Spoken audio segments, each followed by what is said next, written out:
5-5 minute का वक्त दोनों विद्वानों को एक बार फिर से दिया जाएगा अपने क्लोजिंग आर्ग्यूमेंट के लिए। और उसके बाद जो इस बहस के लिए सबसे ज़रूरी चीज़ है कि आप और हम और इंटरनेट पर देख रहे लाखों करोड़ों लोग, उनके सवाल जवाब होंगे। तो आप लोग जो यहाँ मौजूद हैं, आपके हम कुछ सवाल लेने की कोशिश करेंगे। 30 मिनट का वक्त हमने उसके लिए तय कर रखा है। इस तरह से ये 2 घंटे की बहस पूरी होगी। 2-3 बुनियादी बातें हैं जिनका हमें ध्यान रखना है। किसी भी किस्म की नारेबाजी में हमें शरीक नहीं होना है। ये हल्ला गुल्ला नहीं है, क्योंकि पूरी दुनिया देख रही है, तो एक नज़ीर कायम करनी है, एक उदाहरण लोगों के सामने रखना है कि पढ़े लिखे लोग इत्तेफाकी और नाइत्तेफाकी रखते हुए भी, एक दूसरे से सहमति और असहमति रखते हुए भी बात कह सकते हैं। यहाँ पर मेरे JNU के प्रोफेसर बैठे हैं, पुरुषोत्तम अग्रवाल जी, जिन्होंने हमें क्लास में सिखाया है कि सहमति का साहस और असहमति का विवेक, और इसका ठीक उलट भी, ये बड़ा ज़रूरी है। दूसरी बात, ये किसी एक धर्म के बारे में बहस नहीं है, ये बात सबको स्पष्ट होनी चाहिए। किसी धर्म को महान बताने या किसी धर्म को कमतर बताने की ये बहस नहीं है। तो यदि कोई इस उम्मीद से देख रहा है या यहाँ आया है, तो मैं आपको आश्वस्त करना चाहता हूँ कि आपको नाउम्मीदी हाथ लगेगी।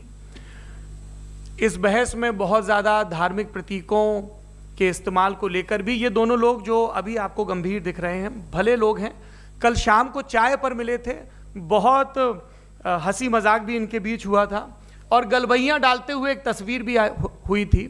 ये इस बात का प्रमाण है कि इंटरनेट पर जो हल्ला मचा हुआ है उसके मुकाबले ये दोनों लोग बहुत ही अच्छे शांत ढंग से बहस के लिए राज़ी हो गए हैं। ट्विटर की बातें ट्विटर तक सीमित, एलन मस्क आजकल उसको एक्स कहते हैं। और अब इस बहस की शुरुआत मैं इन विद्वानों का, हालांकि इनको परिचय की ज़रूरत नहीं, पर हो सकता है, हमें पत्रकारिता में सिखाया जाता है कि नेवर अज्यूम, विज्ञान भी यही कहता है। मुफ्ती शमाइल नदवी साहब इस्लामिक विद्वान, शिक्षाविद हैं, कोलकाता के वाहियान फाउंडेशन के संस्थापक हैं, लखनऊ की प्रतिष्ठित दारुल उलूम नदवतुल उलमा से ग्रेजुएशन किया है, सोशल मीडिया और सार्वजनिक मंचों पर अध्यापन और बौद्धिक कामों में सक्रिय हैं, और इस समय इंटरनेशनल इस्लामिक यूनिवर्सिटी मलेशिया से PhD कर रहे हैं। अच्छी बात यह है कि पढ़ाई के साथ साथ ट्रैवल ब्लॉग भी बनाते हैं। पेट्रोनास टावर के सामने का ब्लॉग हमने देखा। हमारे साथ जावेद अख्तर साहब हैं। जावेद अख्तर साहब कवि हैं, शायर हैं, गद्य भी लिखते हैं, फिल्मों के लिए संवाद लिखे हैं, गीत लिखे हैं। इससे इतर ये वैज्ञानिक सोच को लेकर या अपने डिक्लेयर्ड एथिज्म को लेकर भी मुखर रहते हैं और अपने तहीं रैशनैलिटी की बात करते हैं। देवियों और सज्जनों, डज गॉड एग्जिस्ट? इस सवाल का जवाब सब अपने अपने तहीं खोजने की कोशिश कर रहे हैं। कोई इसको गॉड डैम पार्टिकल की खोज बताता है, कोई गॉड पार्टिकल की खोज बताता है, कोई हिग्स बोसान की खोज बताता है, कोई ये सवाल जवाब तलाशने की कोशिश करता है कि मास एग्जिस्टेंस में आखिर आया कैसे, हुआ क्या था, सृष्टि के पहले, समय के पहले क्या था। और कोई ये कहता है कि ये सारी खोजें जिस मस्तिष्क में हो रही हैं प्रकृति के क्रम में, वो कैसे विकसित हुआ। मैं उम्मीद करता हूँ कि हम आज इन बुनियादी सवालों के कुछ जवाब हासिल करने में कामयाब हूँ। मैं सबसे पहले मंच पर आमंत्रित कर रहा हूँ मुफ्ती शमाइल नदवी साहब को। आइए सर जी।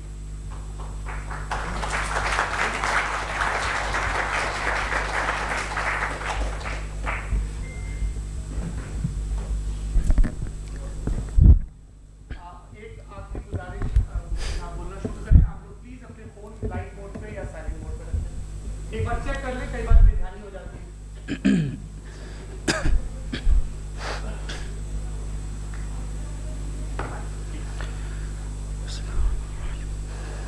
तमाम तारीफ़ें उस क्रिएटर के लिए जिसने इस यूनिवर्स को एक मकसद के तहत पैदा किया है।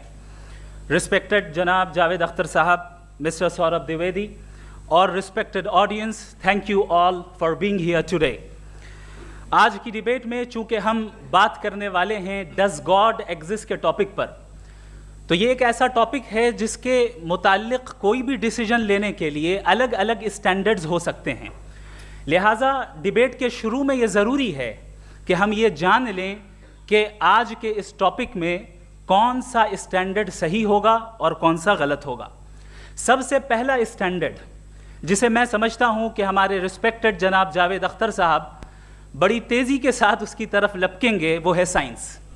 जबकि साइंस दर हकीकत खुदा के एग्जिस्टेंस को डायरेक्टली साबित करने या उसके एग्जिस्टेंस को डिनाई करने के लिए स्टैंडर्ड नहीं बन सकती। और उसकी वजह क्या है, ये मैं नहीं कह रहा, ये वो लोग कह रहे हैं जो साइंस के एक्सपर्ट्स हैं। नेशनल एकेडमी ऑफ साइंस कहती है science doesn't have the processes to prove और disprove the existence of God. Why? क्योंकि साइंस का ताल्लुक एम्पेरिकल एविडेंस से है और एम्पेरिकल एविडेंसेस का ताल्लुक हमारे नेचुरल और फिजिकल वर्ल्ड से है, जबकि गॉड नॉन फिजिकल और सुपर नेचुरल रियलिटी है। लिहाजा नॉन फिजिकल रियलिटी को आप उस टूल के साथ नहीं चेक कर सकते जिसका काम फिजिकल रियलिटी को तलाश करना है। लिहाजा आज इस डिबेट में गॉड की एग्जिस्टेंस को साबित करने या उसे डिनाई करने में साइंटिफिक एविडेंस को एक्सेप्ट नहीं किया जाएगा। दूसरा स्टैंडर्ड हो सकता है रेविलेशन, कि रेविलेशन के जरिए हम ये साबित करें कि गॉड एग्जिस्ट करता है या नहीं। लेकिन ये स्टैंडर्ड भी आज इररेलेवेंट है। क्यों? क्योंकि रेविलेशन मेरे नज़दीक सोर्स ऑफ नॉलेज है, वैलिड सोर्स ऑफ नॉलेज है, लेकिन हमारे जावेद अख्तर साहब के नज़दीक ये वैलिड सोर्स ऑफ नॉलेज नहीं है। लिहाजा आज की डिबेट में मैं एक भी एविडेंस किसी भी मजहबी स्क्रिप्चर से नहीं दूंगा ताकि जावेद अख्तर साहब के लिए वो अनएक्सेप्टेबल ना हो। तीसरा जो मेयार हो सकता है वो है ऑब्जर्वेशन, कि भाई कोई कहे कि हमें खुदा दिखाओ, अगर है तो दिखाओ, या ये कि खुदा के एग्जिस्टेंस पर एम्पेरिकल एविडेंस दो, तो ये है दर हकीकत गलत टूल का इस्तेमाल करना। ये ऐसा ही है कि जावेद साहब मुझसे ये मुतालबा करें कि मुफ्ती साहब आप मेटल डिटेक्टर के जरिए प्लास्टिक डिटेक्ट करके दिखाएं। अब चूंकि प्लास्टिक डिटेक्ट नहीं हो पा रही है लिहाजा plastic does not exist. No, you are using the wrong tool. इस टूल से प्लास्टिक को डिटेक्ट नहीं किया जाता। लिहाजा मैं समझता हूं कि गॉड के एग्जिस्टेंस पर एम्पेरिकल एविडेंस का मुतालबा करना एक बचकाना मुतालबा है और हमारे रिस्पेक्टेड जनाब जावेद अख्तर साहब इस स्टेज से अब बहुत आगे निकल चुके हैं। अब बचता है एक ही स्टैंडर्ड और वो स्टैंडर्ड है अक्ल, लॉजिक, रीजनिंग। और यही वो स्टैंडर्ड है जिसके तहत गॉड की एग्जिस्टेंस को साबित किया जाएगा या गॉड की एग्जिस्टेंस को डिनाई किया जाएगा। लेकिन चूंकि ये बहुत इंपॉर्टेंट और सेंसिटिव टॉपिक है, इसलिए लॉजिकल आर्ग्यूमेंट भी ऐसा होना चाहिए जो डेफिनेटिव हो, इनडेफिनेटिव ना हो, जो 2 और 2 4 की तरह बिल्कुल वाजे हो, जिसे लॉजिकली रिजेक्ट करना पॉसिबल नहीं हो। फॉर एग्जाम्पल हम कहें हमारे रिस्पेक्टेड मिस्टर सौरभ साहब, ये एक इंसान है और तमाम इंसान कॉन्शियस बीइंग है। लिहाजा नतीजा क्या निकला, हमारे सौरभ साहब भी कॉन्शियस बीइंग है। क्या ये इनडेफिनेट आर्ग्यूमेंट है या डेफिनेट आर्ग्यूमेंट है? ये डेफिनेट आर्ग्यूमेंट है। ये 2 और 2 की तरह वाजे है, इसमें किसी तरह जो है लॉजिकली इसको रिजेक्ट नहीं किया जा सकता। तो अगर आज हमारे जावेद अख्तर साहब ऐसी कोई अकली दलील और लॉजिकल एविडेंस दें खुदा के ना होने पर जो डेफिनेट भी हो, तो मैं ये ऐलान करता हूं कि यकीनन मैं उस एविडेंस को कबूल करूंगा और उस पर गौर करूंगा। लेकिन साथ में ये भी ऐलान कर देता हूं प्रेडिक्शन के तौर पर कि ऐसा कोई डेफिनेट आर्ग्यूमेंट कोई नहीं पेश कर सकता। दलील हम देंगे और डेफिनेटिव दलील देंगे, लॉजिकल दलील देंगे, ऐसी दलील देंगे जो एंटायर एथिस्टिक वर्ल्ड उसे रेफ्यूट नहीं कर सकती। चलें अब हम एक एग्जाम्पल सोचते हैं, एक सिनेरियो, सिंपल सिनेरियो, तमाम ऑडियंस से गुजारिश है, हम और आप एक आइसोलेटेड आइलैंड पर हैं, ऐसा आइलैंड जहां पे हमसे पहले कोई कभी नहीं गया। चलते चलते आपके सामने अचानक आपने देखा एक पिंक कलर की बॉल पड़ी हुई है। सबसे पहला सवाल आपके जहन में क्या आएगा कि ये बॉल यहां क्यों आई, कैसे आई, ये पिंक कलर की ही क्यों है, कोई और कलर भी हो सकता था, ये इसी शेप में क्यों है, कोई और शेप भी हो सकता था। नेचुरली आप इस तरफ पहुंचेंगे कि कोई ना कोई है जिसने इन स्पेसिफिक प्रॉपर्टीज के साथ इस बॉल को बनाया है और यहां पे रखा है।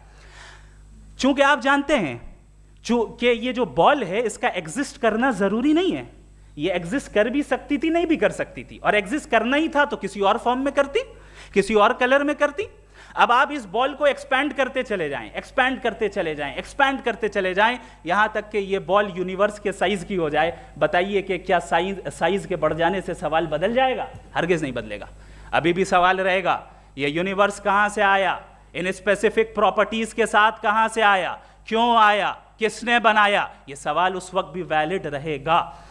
लेकिन ये सवाल अगर हम जनाब जावेद अख्तर साहब से करें तो चूंकि इनका वर्ल्ड व्यू एथिस्टिक है, और सिर्फ इनका नहीं, मतलब जितने भी एथिस्ट हैं और एथिस्टिक वर्ल्ड व्यू को रखने वाले से अगर आप ये सवाल करें कि ये यूनिवर्स कहां से आया, तो इनका जवाब या तो आर्ग्यूमेंट फ्रॉम इग्नोरेंस होगा या डॉगमेटिक होगा। या तो ये कहेंगे कि मुझे नहीं पता कि ये कहां से आया, लिहाजा गॉड डज नॉट एग्जिस्ट, ये आर्ग्यूमेंट फ्रॉम इग्नोरेंस है। या ये कहेंगे कि ये यूनिवर्स खुद ब खुद बन गया, इसका मतलब ये है कि उस बॉल को भी खुद ब खुद बन जाना चाहिए, लेकिन बॉल के ताल्लुक से ये एक्सप्लेनेशन एक्सेप्ट नहीं की जाएगी कि ये खुद ब खुद बन गई, लेकिन यूनिवर्स के ताल्लुक से कर दिया जाएगा। इसे हम दूसरे अल्फाज में डॉगमा भी कह सकते हैं। दूसरी चीज, हमारे जावेद अख्तर साहब जरूर गॉड ऑफ गैप्स की मिसाल भी जरूर देंगे, और मिसाल देंगे कि पहले ज़माने में बिजलियां कड़कती थी तो लोगों ने किसी एक खुदा की तरफ, और बारिश होती थी तो दूसरे खुदा की तरफ मंसूब कर दिया, उनके पास दलील नहीं थी। यह हमारा वर्ल्ड व्यू है ही नहीं, यह हमारा वर्ल्ड व्यू है ही नहीं, क्योंकि नेचुरल फिनोमेना के प्रोसेस की इंटरप्रिटेशन को जान लेने से यह कहां से साबित हो गया कि गॉड एग्जिस्ट नहीं करता है। इस पर मैं इंशाअल्लाह अभी आगे बात करूंगा। आप हजरात ये भी देखेंगे, और मैं ये एक्सपेक्ट करता हूं कि हमारे रिस्पेक्टेड जनाब जावेद अख्तर साहब ज़रूर इमोशनल आर्ग्यूमेंट्स भी देंगे, जो कि एक लॉजिकल फेलेसी है जब बात आती है ट्रुथ को डिसाइड करने में। क्यों? मिसाल के तौर पर वो कहेंगे कि अगर गॉड है तो ईविल क्यों एग्जिस्ट करता है, जबकि मैं कहता हूं ईविल का एग्जिस्ट करना गॉड के एग्जिस्ट करने की दलील है, उसके खिलाफ नहीं है। चूंकि अगर गॉड है तो हम सब उसके सामने अकाउंटेबल हैं, और अगर हम अकाउंटेबल हैं तो अकाउंटेबिलिटी के लिए ईविल का मौजूद होना जरूरी है, उसके बगैर हम अकाउंटेबल नहीं हो सकते। और अगर हम अकाउंटेबल नहीं हैं तो हम जनाब जावेद अख्तर साहब से पूछेंगे कि आप बताएं कि फिर सफरिंग इस दुनिया में क्यों है? अगर खुदा नहीं है तो सफरिंग क्यों है? और उन लोगों के जज्बे का क्या जिनके अंदर सफरिंग के बाद इंतकाम लेने का जज्बा पाया जाता है और वो इस दुनिया से ऐसे ही चले गए, क्या उनकी सारी तकलीफें बेकार चली जाएंगी? अब आ जाएं उसी एग्जाम्पल की तरफ कि बॉल, मुझसे अगर कोई पूछे इस बॉल को किसने बनाया और या इस एक्सपेंडेड बॉल को किसने बनाया, मैं कहूंगा कि चूंकि ये यूनिवर्स और इस यूनिवर्स की तमाम चीज़ें कॉन्टिंजेंट हैं। कॉन्टिंजेंट होने का मतलब ये होता है कि जो अपने एग्जिस्टेंस पे किसी के ऊपर डिपेंड करती हो, तो जाहिर है ये यूनिवर्स कॉन्टिंजेंट है। और अगर कोई चीज़ कॉन्टिंजेंट नहीं है तो मैं रिक्वेस्ट करूंगा कि मुझे दिखा दें कि कौन सी चीज़ यूनिवर्स में कॉन्टिंजेंट नहीं है, हम भी ज़रा गौर कर लें और हम भी देख लें। और जब कॉन्टिंजेंट चीज़ें मौजूद हैं तो फिलोसोफर्स की इस्तिलाह के मुताबिक, हम उस टर्मिनोलॉजी के मुताबिक हम उस जगह तक पहुंचते हैं और उस हस्ती तक पहुंचते हैं जिसे नेसेसरी बीइंग कहा जाता है, कि ये वो नेसेसरी बीइंग है जिसका मौजूद ना होना नामुमकिन हो। चूंकि अगर ये मौजूद ना हो तो सारी चीज़ें एग्जिस्टेंस में आएंगी ही नहीं, और ये सारी कॉन्टिंजेंट चीज़ें उसी के ऊपर डिपेंड करती हैं। अब अगर आप ये सवाल करते हैं कि फिर उस हस्ती को किसने बनाया, फिर उसका कॉज क्या है, फिर उसका कॉज क्या है, फिर उसका कॉज क्या है, और एंडलेसली चले जाएं, इसे हम कहते हैं इन्फिनिट रिग्रेस ऑफ कॉजेज, जो कि लॉजिकल फेलेसी है। कॉन्सेप्चुअली इन्फिनिटी पॉसिबल है। मिसाल के तौर पे न्यूमेरिकल्स 1 2 3 गिनते चले जाएं, इन्फिनिट नंबर्स हैं। मैं कॉन्सेप्चुअली बात नहीं कर रहा, प्रैक्टिकली रियलिटी में साबित करके दिखाएं कि infinite regress of causes possible हैं या नहीं। अगर पॉसिबल हैं तो हम मान लेंगे, मिसाल दे दें, और पॉसिबल नहीं है तो एक ही ऑप्शन बचता है जिसे हम कहते हैं नेसेसरी बीइंग। ऐसी नेसेसरी बीइंग जो इंडिपेंडेंट है, क्योंकि अगर वो डिपेंडेंट हुई तो वो नेसेसरी नहीं रहेगी। ऐसी इंडिपेंडेंट बीइंग जो इटर्नल है, अगर वो इटर्नल नहीं होगी, उसकी बिगिनिंग होगी तो वो खुद कॉन्टिंजेंट है। ऐसी बीइंग जो पावरफुल है, क्योंकि कॉन्टिंजेंट को एक्चुअलाइज करने के लिए पावर चाहिए। ऐसी बीइंग जो इंटेलिजेंट है और नॉलेजेबल है, क्योंकि ये यूनिवर्स स्पेसिफिक फॉर्म और स्पेसिफिक लॉज ऑफ नेचर के तहत प्रिसाइजली चल रहा है। Thank you. थैंक यू मुफ्ती साहब। मैं इन दलीलों के बाद जावेद अख्तर साहब से गुजारिश करूंगा, आप बैठ के बोलना चाहेंगे या बाहर? जी।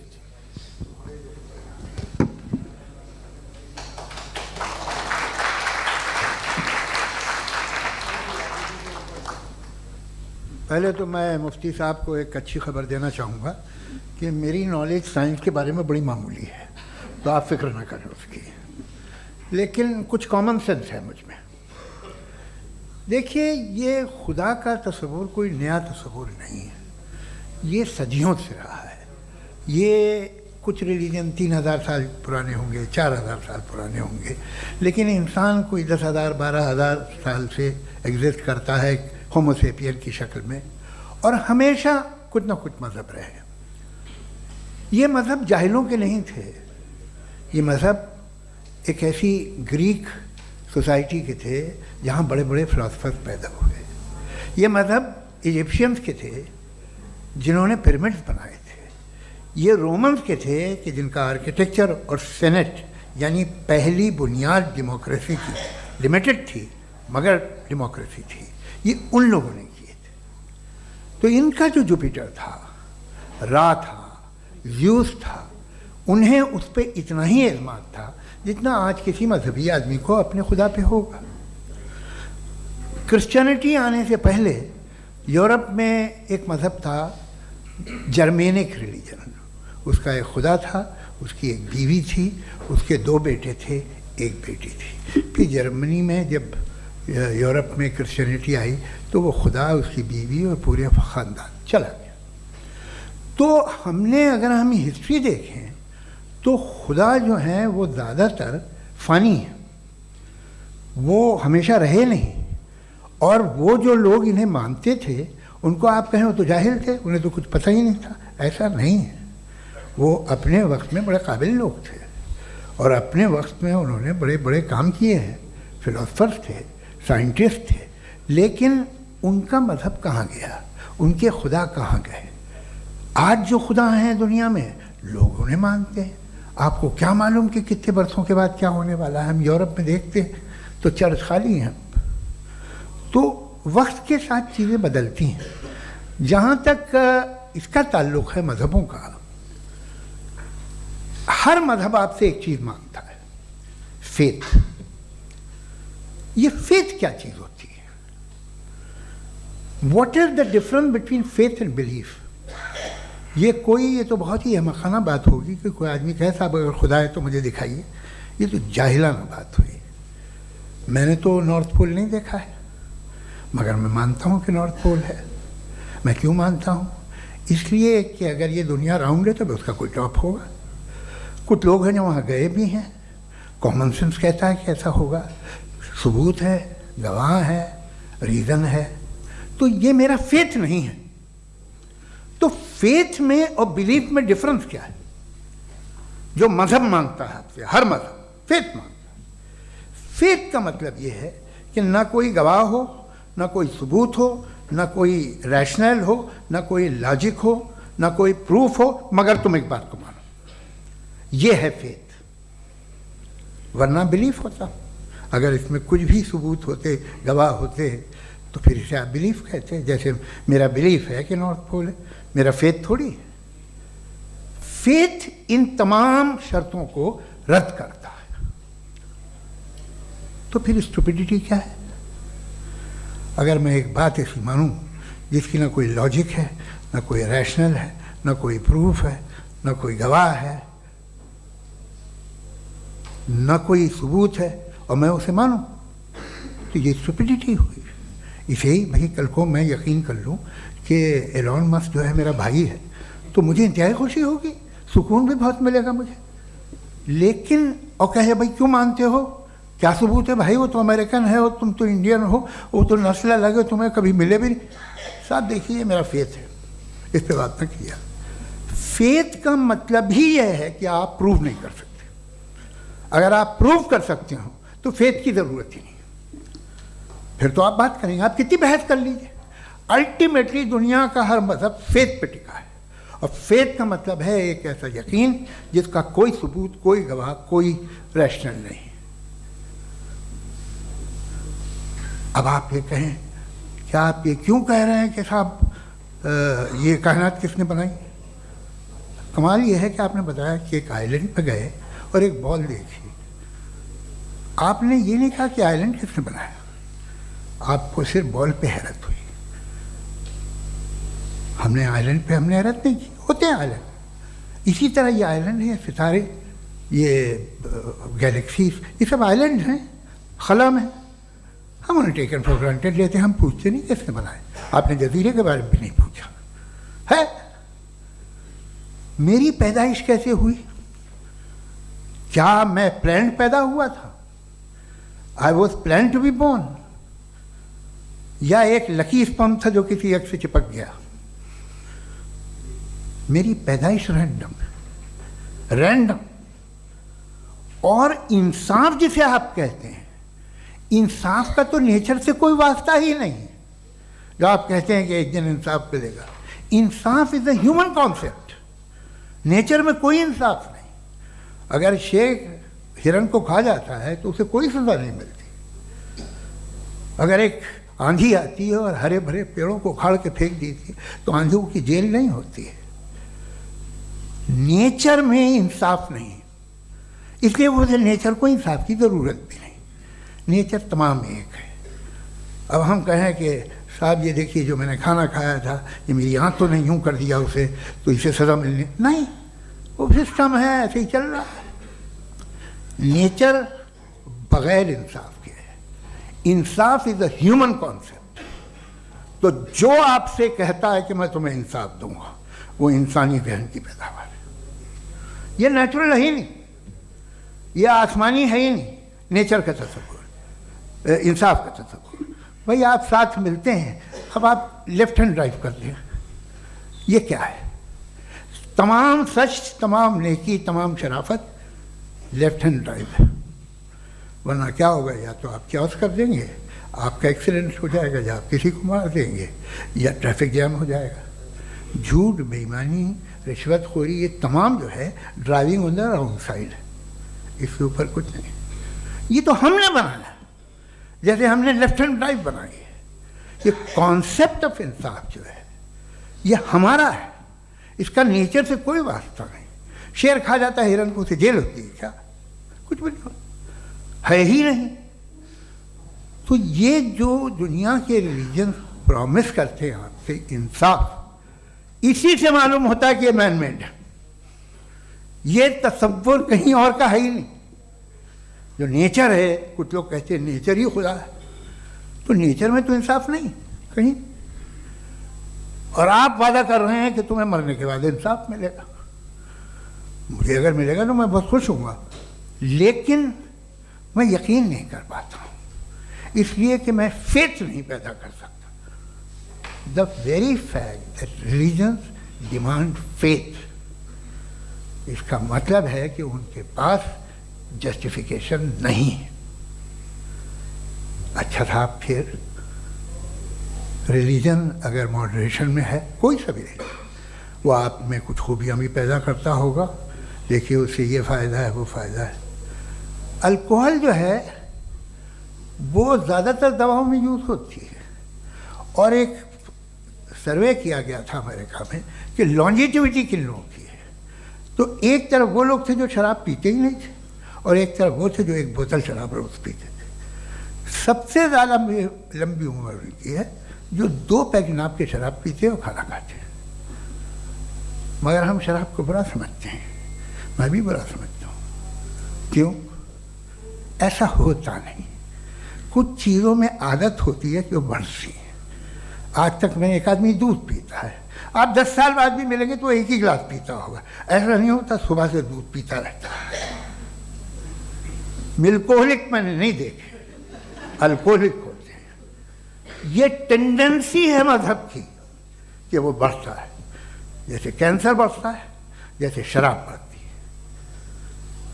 कुछ लोग होंगे जो उसे सही तरह से यूज़ करते हैं। मुझे यकीन है कि हमारे मुफ्ती साहब भी उनमें से एक हैं। इनसे बहुत खुशी हुई मुझे इनसे मिलकर। लेकिन कितने लोग हैं कि आज आप देखते हैं दुनिया में जो तबाहियाँ हैं, इनमें कितना हाथ है उन लोगों का जो बिलीवर कहते था मजहब ये नहीं कहता, ना कहता होगा, मगर जब ये मजहब पीते हैं तो ऐसे बिहेव करते हैं। थोड़ा सा अगर हो तो शायद बहुत अच्छी बात, लेकिन शराब थोड़ी सी नहीं रहती, उसमें टेंडेंसी है। पहले थोड़ा सा अगर 2-3 कैंसर के सेल हो ना बॉडी में तो आदमी स्लिम रहेगा, लेकिन वो 2-3 सेल नहीं रहते, वो मल्टीप्लाई होते हैं। जावेद साहब टाइम पूरा हो गया। टाइम हो गया, तो बस बात खत्म हो गई। अच्छा, मुझे कुछ और कहने को था भी नहीं। जी, मैं पहले जवाबी दौर के लिए इनवाइट कर रहा हूँ मुफ्ती साहब को। Your rebuttal round 1, you have 7 minutes.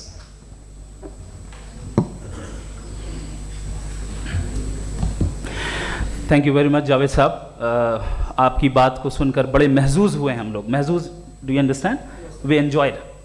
Okay, अब थोड़ा सा लॉजिकली उसको हम लोग देखते हैं। दरअसल हम लोगों ने कल गुजारिश की थी मुफ्ती साहब से भी, जावेद साहब से भी, कि हिंदुस्तानी ज़बान आम फहम सबको समझ में आ जाए और जहाँ कहीं आप मुश्किल शब्द इस्तेमाल करें वहाँ बताते भी चलें। Thank you. तो सबसे पहले हमारे रिस्पेक्टेड जावेद साहब ने हवाला दिया कि खुदा फ़ानी है। कितने मजहब आगे चले गए, किसी ने जुपिटर को खुदा माना, किसी ने किसी को माना। मैं कहता हूँ जिसने कॉन्टिंजेंट चीज़ को खुदा माना, गलत माना, वो खुदा ही नहीं, वो खुदा ही नहीं है। हम तो नेसेसरी बीइंग को साबित करने बैठे हैं, वो नेसेसरी कॉज जो इटरनल है, जो अबदी भी है और अजली भी है। हम किसी और को साबित करने नहीं बैठे। दूसरी चीज उन्होंने कहा कि फेथ एंड बिलीफ, ये एक ऐसी डेफिनेशन है फेथ की जो इन्होंने पहली मर्तबा पेश की है, या माफ कीजिएगा इन्होंने पहली मर्तबा पेश नहीं की है, रिचर्ड डॉकिंस ने पहली मर्तबा पेश की है। मुझे मालूम है ये सोर्स कहां से है। एपिस्टेमोलॉजिकली फेथ और बिलीफ का फर्क आप इस तरह नहीं कर सकते सर। फेथ सही भी होता है, गलत भी होता है। बिलीफ सही भी होता है, गलत भी होता है। जो लॉजिक, रीजन और एविडेंस से बैक्ड होगा वो फेथ सही होगा। और आप जिस फेथ की बात कर रहे हैं कि इलॉजिकल है और उसके पीछे नहीं है, तो we are on the same page. हम नहीं मानते उस फेथ को। जो फेथ ऐसा हो जिसके पीछे कोई लॉजिक ना हो, एविडेंस ना हो, हम नहीं मानते। हम तो उस फेथ के कायल हैं जिसके पीछे लॉजिक हो और एविडेंस हो। तो बिलीफ सही भी होता है, गलत भी होता है, फेथ भी सही होता है और गलत भी होता है। तो आज फेथ और बिलीफ के डिफरेंस पे बात नहीं हो रही है। आज आप चाहे फेथ एक्सेप्ट कर लें या बिलीफ एक्सेप्ट कर लें, आज ये बात होगी कि ट्रूथ क्या है। चाहे ट्रू बिलीफ सही है या ट्रू फेथ सही है, और फॉल्स फेथ क्या है और फॉल्स बिलीफ क्या है, बात इस पे हो रही। दूसरी चीज इन्होंने पूछा, स्टुपिडिटी फिर क्या है? अगर फेथ रिलीजन स्टुपिडिटी नहीं है तो और क्या है? चूंकि फेथ का मुतालबा करते हैं तो स्टुपिडिटी क्या है? मैं कहता हूं स्टुपिडिटी एथिज्म है। उसकी वजह यह है कि आप एक सड़क पे जा रहे हो और आप किसी गार्डन में जाएं और देखें वहां लिखा है फूलों के साथ I love Javed Akhtar, and I really do, I love you sir. So जब आप वहां पर पहुंचे तो वहां पहुंचकर अब ये बताएं, क्या आप ये कहेंगे वाह व्हाट अ नेचुरल सिलेक्शन? ये क्या नेचुरल सिलेक्शन है? नहीं, ये प्रिसाइजली डिजाइंड है, इसके पीछे डिजाइनर है। लिहाजा अगर कोई एक ऐसी कॉमन सेंस की बात को कबूल नहीं कर रहा है कि यूनिवर्स जो इतने प्रिसाइजली काम कर रहा है, हम कह दें कि खुद ब खुद बन गई, मैं समझता हूं इससे बड़ी स्टुपिडिटी और कुछ नहीं है। ये इरैशनल चीज है। फिर हमारे सर ने कहा कि आपने बॉल पे फोकस किया, आइलैंड पे फोकस नहीं किया। अरे आइलैंड को किसने बनाया यही समझाने के लिए तो बॉल की मिसाल दे रहा हूं। और बॉल भी कॉन्टिंजेंट है, आइलैंड भी कॉन्टिंजेंट है, दोनों नेसेसरी बीइंग का मुतालबा करते हैं। आगे इन्होंने कहा कि नेचर में कोई इंसाफ नहीं है। हम डिसाइड करते हैं कि मोरालिटी क्या होती है, इंसाफ क्या होता है। हम डिसाइड करते हैं, जैसे ड्राइविंग सीट में ट्रैफिक वाला, ये तो किसी खुदा ने नहीं कहा, ये है, इसे कहते हैं फॉल्स इक्विवेलेंस। ये एक लॉजिकल फेलेसी है। आपने जो है मिसाल दी ड्राइविंग की और ट्रैफिक की, ये सब्जेक्टिव मोरालिटी है। आप सब्जेक्टिव मोरालिटी को मिसाल बनाकर ऑब्जेक्टिव मोरालिटी के ऊपर नहीं थोप सकते। इंसाफ की ऑब्जेक्टिव मोरालिटी, अगर आप ये कहते हैं कि नेचर में इंसाफ नहीं है तो इंसाफ का न होना ये नेचुरल हुआ, तो फिर नेचर को नेचर रहने दे, क्यों हम इतना स्ट्राइव कर रहे हैं दुनिया में इंसाफ लाने के लिए? ये तो इलॉजिकल बात है, इरैशनल बात है। इसलिए बहुत सी चीजें ऐसी हैं जो ऑब्जेक्टिवली जो है इविल या गुड हैं, और बहुत सी चीजें ऐसी हैं जो सब्जेक्टिवली हैं। सब्जेक्टिवली जो मोरल होता है या इमोरल होता है उसको हम सोशल कंसेंसस से या पर्सनल प्रेफरेंस से डिसाइड करते हैं, लेकिन जो ऑब्जेक्टिव मोरालिटी है जिसमें इंसाफ आया, जो इन्होंने बार बार रिपीट किया, ये ऑब्जेक्टिव है, सब्जेक्टिव नहीं है। अगर आप कहते हैं ये सब्जेक्टिव है तो मेरा सवाल आपसे ये है, क्या सोशल कंसेंसस के जरिए अगर जुल्म को सही करार दे दिया जाएगा तो आप जुल्म को जस्टिफाई करेंगे? दूसरी चीज, इन्होंने ये कहा कि 2 पैक शराब पी लें तो वो उतने पे नहीं रहता, बढ़ जाता है। यही मामला मजहब के साथ है, 2 पैक आप पी लें बढ़ेगा। तो ये एक ऐसी मिसाल है, इसको कहीं भी फिट कर लें कि आप एथिज्म पे जब फिट करें, जब आप 2 पैक एथिज्म का लेंगे ना तो वो बढ़ बढ़ के नॉर्थ कोरिया बनेगा। Thank you.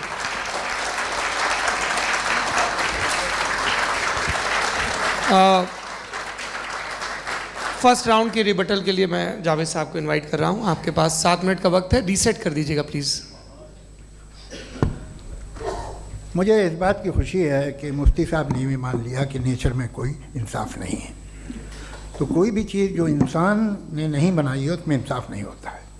एक बात मैं आपसे अर्ज़ करूँ, ज़रा पता लगा लीजिएगा, ये जो आप बाग में जाते हैं बेहद खूबसूरत फूल देखते हैं ना, इनमें से कोई नेचुरल नहीं है। ये सारे फूल क्रॉस करके बनाए गए हैं। जो जंगल में फूल होते हैं नहायत मामूली होते हैं, ये फूल इंसानों ने बनाए हैं। जो आप बाग में देख के वाह वाह कहते हैं, ये इंसानों के बनाए हुए हैं। डिफरेंट फूलों को क्रॉस करके, डेवलप करके, फिर क्रॉस करके इस तरह से बनाए गए। नेचुरल फ्लावर नहीं। किसी जंगल वीरान में जाके आप गुलाब के फूल नहीं देखेंगे। ये सब बनाए हुए इंसान ने, बहुत से काम इंसान ने किए हैं। बाकी है कि आपने मेरी एक बात का जवाब नहीं दिया, जिससे मुझे शिकायत है कि फेथ क्या है और आप फेथ मांगते क्यों हैं मुझसे? आप तो लॉजिकल हैं, आपके पास तो सारे रैशनल्स हैं, आपके पास सारे सबूत हैं, तो आपको फेथ की डिमांड क्यों करते हैं कि भाई तुम सरेंडर कर दो और सवाल मत करो? कोई मजहब सारे सवाल करने की इजाज़त नहीं देता है और मना करता है कि ज़्यादा सवाल ना करो, बहक जाओगे तुम। आप क्यों रोकते हैं? हकीकत यह है कि इंसानी तारीख क्या है। इंसानी तारीख ये है कि दुनिया में 2 तरह के लोग हुए हैं। एक वो जिन्होंने अपनी लाइल्मी की परस्तिश की है, दूसरे वो जिन्होंने अपनी इग्नोरेंस या लाइल्मी से झगड़ा किया है और मालूम किया है कि क्या है। ये जो आप कह रहे हैं, आज आप हैरान हैं कि भाई ये यूनिवर्स कैसे बनी। लोग हैरान थे कि सूरज डूबता है तो इधर से कैसे निकलता है। और आप एक कदम जाके हमेशा का मानने को तैयार है, एक कदम पीछे ही मान जाइए।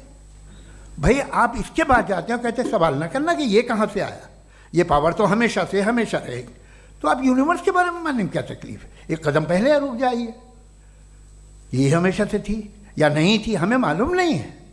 और ये कहना कि हमें मालूम नहीं है, कमाल ये है कि दुनिया के सारे मजहब सब जानते हैं ये दुनिया कैसे बनी थी, कैसे मिटेगी, मरने के बाद क्या होगा, इनको सब इल्म है। इनको किसी को डायनासोर होते थे पहले ये नहीं पता था, किसी को नहीं पता। किसी भी दुनिया की मजहबी किताब में डायनासोर का जिक्र नहीं है। लेकिन बाकी सब बातें, how to make universe in 4 easy lessons and बाकी सब पता है। जिसको सब पता है वो गड़बड़ है। हम में ये इंकिसार, ये ह्यूमिलिटी होनी चाहिए कि हम ये कहें कि हमें ये बहुत सारी बातें नहीं मालूम, लेकिन हम उनकी परस्तिश ना करें, अपनी लाइल्मी को की परस्तिश ना करें, हम उसे पता लगाने की कोशिश करें। जिस दुनिया में आप बैठे हैं सर, ये हॉल जो है, ये इलेक्ट्रिसिटी जो है, ये माइक जो है, जिस हवाई जहाज से आप आए थे, वो जिस कार से आप यहाँ आए हैं, ये सब उन लोगों की बनाई हुई है जिन्होंने सवाल किए थे।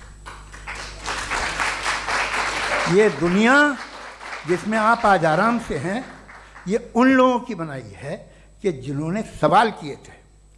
और हर स्टेज पे इन सवालों को मकरूह कहा गया था, गलत कहा गया था। आप ज़रा तारीख पढ़िए, एक बड़ी दिलचस्प किताब है बर्ट्रैंड रसेल की, जिसमें उसने रिलीजन एंड साइंस कि कब से रिलीजन जो है साइंस के अगेंस्ट है, और हद तो ये है कि भाप के इंजन के खिलाफ थे, स्टीम इंजन के भी खिलाफ थे, और फतवे हुए उन पर, वेटिकन ने दिए। तो ये हमेशा, अभी जैसे ही ये राइट विंगर आते हैं अमेरिका में पावर में, तो वो जो अपना ये क्या बोलते हैं उसे, सीड क्या बोलते हैं, सीड क्या जो, हाँ नहीं सीड जो होते हैं जिन पे जी नहीं भाई, वो जो ह्यूमन बॉडी के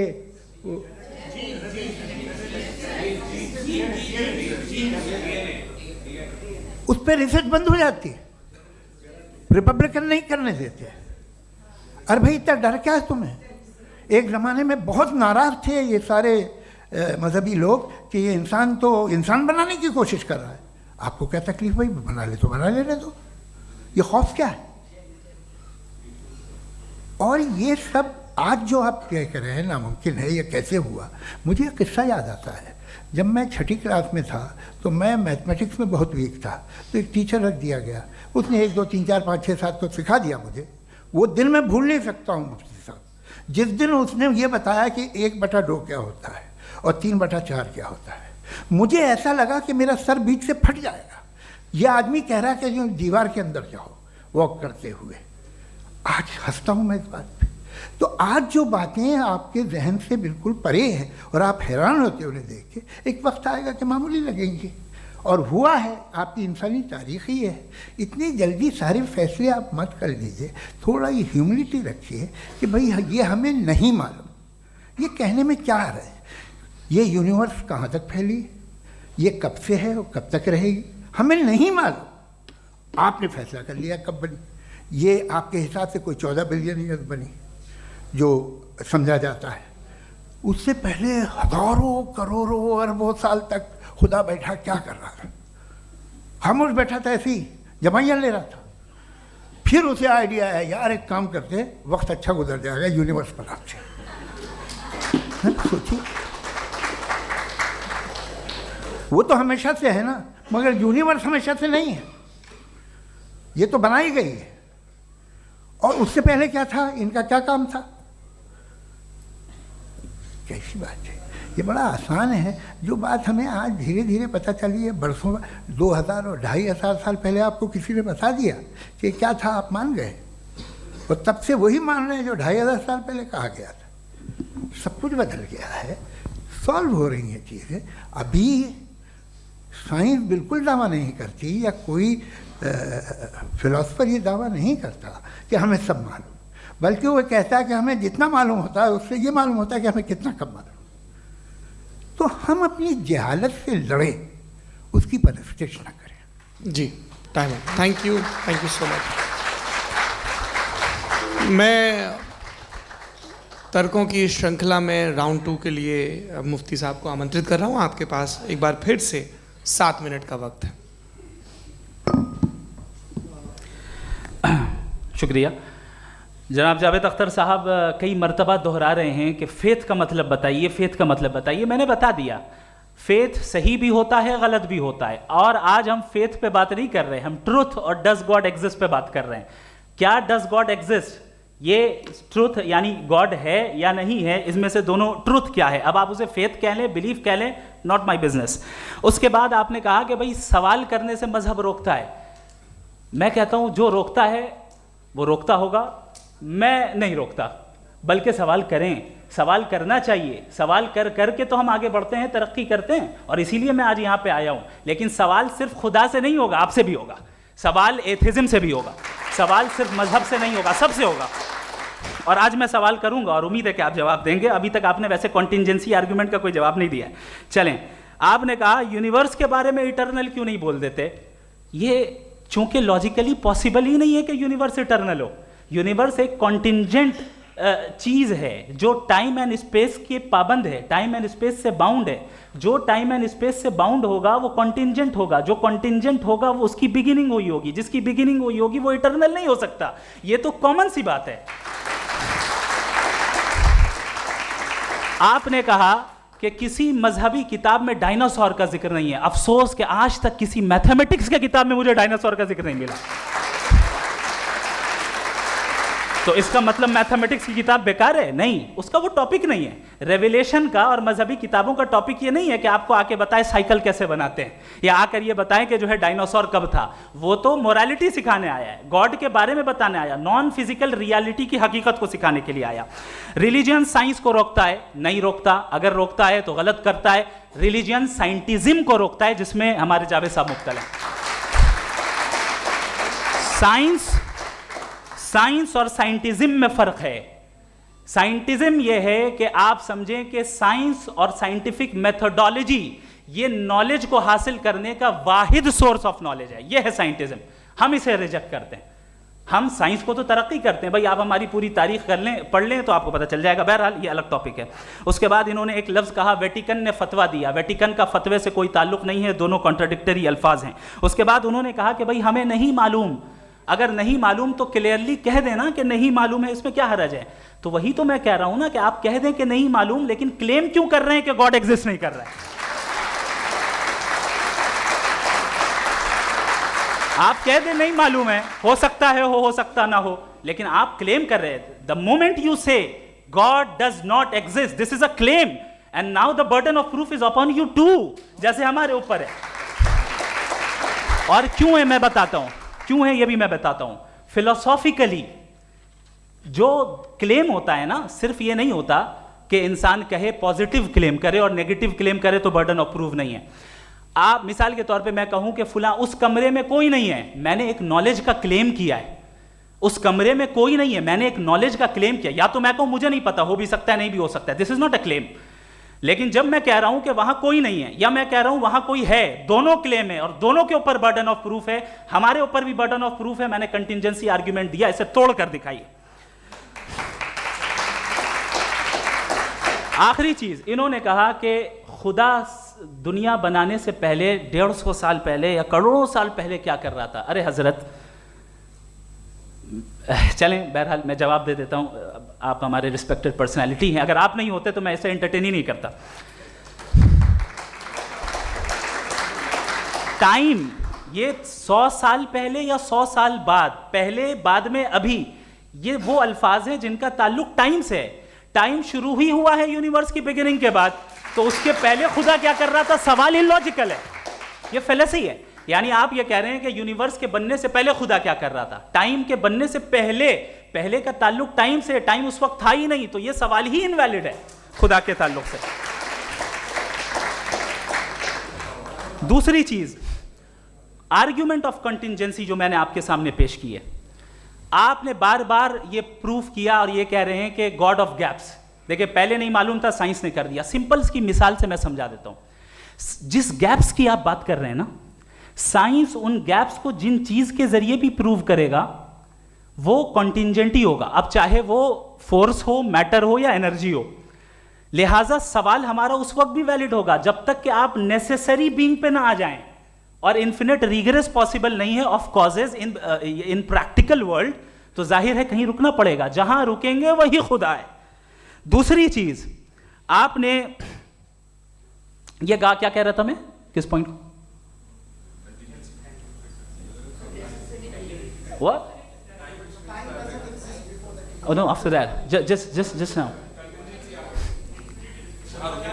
हाँ, जहां रुकेंगे वही खुदा है। बहरहाल तो टाइम का जिक्र हो गया, गॉड ऑफ गैप, सॉरी या इसकी एक मिसाल आप ले लें। एक कार है, एक साहब ने देखा कि भाई कार जो है उसके व्हील्स कितने अच्छे लगे हुए हैं, सही जगह पे। स्टीयरिंग जो है कितने अच्छे जगह पे लगी हुई है, और सीट्स कितने वेल डिजाइंड है, कितनी प्रिसाइजली ये कार काम कर रही है।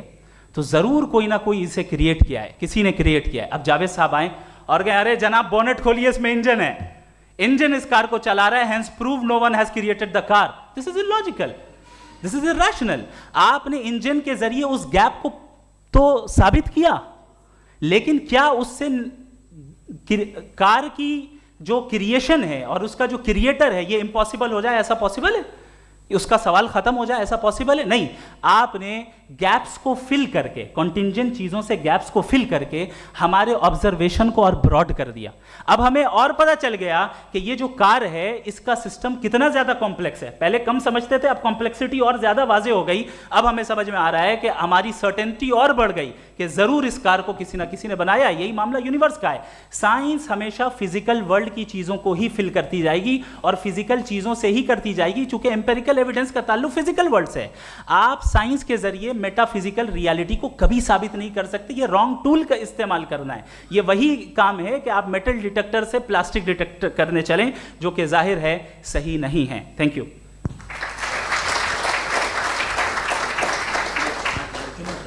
जी, ये आर्ग्यूमेंट का राउंड 2 है। हाँ। 7 मिनट है।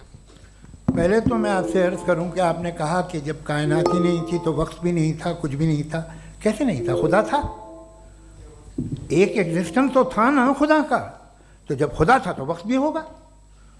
ऐसा नहीं है कि कुछ भी नहीं था, खुदा था। अच्छा, बाकी है कि आपने कहा साहब आप साबित कीजिए, आपके पास भी लॉजिक है या मेरे पास भी लॉजिक है। आप मेरा जिम्मेदारी नहीं है साबित करना कि खुदा है। बर्टन रसल ने बड़ी अच्छी बात कही। बर्टन रसल ने बड़ी अच्छी बात कही। मैं आपसे अगर ये दावा करूं कि एक चाय की केतली मरीख के चारों तरफ घूम रही है, मार्स के चारों तरफ, तो ये आपका काम नहीं है कि आप साबित करें कि कोई चाय की केतली नहीं है। ये मेरा काम है, मैंने दावा किया है। ये दावा तो मजहबी लोग करते हैं कि खुदा है। मैं क्यों साबित करूं कि नहीं है? जब तक आप मुझे कन्विंस नहीं कर देंगे मैं नहीं मानूंगा। आपकी जिम्मेदारी है, मेरी जिम्मेदारी नहीं है। दोयम ये कि ये जो आप कह रहे हैं, जो गैप्स हैं, ये गैप जब जब किसी मजहब को चैलेंज करते हैं, जब ऐसा कोई बात आती है तो हंगामा हो जाता है कि जब वो चैलेंज करें किसी फेथ को। ये तमाम साइंस जो है इसे मुख्तलिफ जगहों पे मुख्तलिफ वक्तों में मजहब ने रोकने की कोशिश की है। ये किताब है religion and science, Burton Russell की, पढ़िएगा, अच्छी लगेगी आपको। तारीख ही है साइंस, मजहब की साइंस से उसका यही रिश्ता है। अच्छा, अब ये हम सोचें कि बहरहाल ये वजूद जो है मजहब और ये बिलीव इन गॉड इंसान को बेहतर बना देता है। तो एक काम कीजिए, हिंदुस्तान वर्ल्ड का नक्शा लीजिए और मार्क कीजिए कि रिलीजन कहाँ कहाँ ज़्यादा है, कहाँ कहाँ, चाहे वो लैटिन अमेरिका हो या मिडल ईस्ट हो या फार ईस्ट हो या हिंदुस्तान के वो इलाके जहाँ मजहबियत ज़्यादा है। रख दीजिए नक्शा अलग। अब दूसरा नक्शा कि कहाँ कहाँ नाइंसाफ़ी, रिप्रेशन, औरतों के हुकूक की पामाली, जुल्म, डिक्टेटरशिप कहाँ है। नक्शा एक ही होगा। तो आप मुझे बताएं कि जो इसका तरकीब इस्तेमाल क्या है। खुदा का तरकीब इस्तेमाल तो बताइए। आप छोटी सी दवा सड़क पे बेचते हैं, उसकी भी तरकीब इस्तेमाल बताते हैं। इसके इस्तेमाल से तो फ़ायदा नहीं हुआ किसी को। जो सारे के सारे ख़राब मुल्क हैं, ख़राब समाज है, वो सारे जुल्म खुदा के नाम पे करते हैं। वो गलत करते हैं, सही करते हैं, मुझे क्या लेना देना उससे। इस्तेमाल से मालूम होता ना। एक विस्की की बोतल कभी शायद देखी हो आपने, लाल रंग की होती है, उस पर रोशनी और छपड़ा इंतहाई खूबसूरत लगती है, क्या बिगाड़ रही है किसी का। उसका इस्तेमाल गलत है, इसलिए आप उसे नापसंद करते हैं। इसका इस्तेमाल गलत है, इस तसव्वुर का इस्तेमाल ही गलत है और हमेशा से गलत हुआ है। आप देख लीजिए, इंसानी तारीख देख लीजिए, आज देख लीजिए, हिंदुस्तान देखिए, दुनिया देख लीजिए क्या हो रहा है। इसे कैसे इस्तेमाल कर रहे हैं। फेथ वाले लोग क्या फेयर हैं, जस्ट हैं, जो अपने खुदाओं पे यकीन रखते हैं, वो किस तरह के लोग हैं। वो लोगों को इंसाफ देते हैं, वो बेहतर इंसान बने।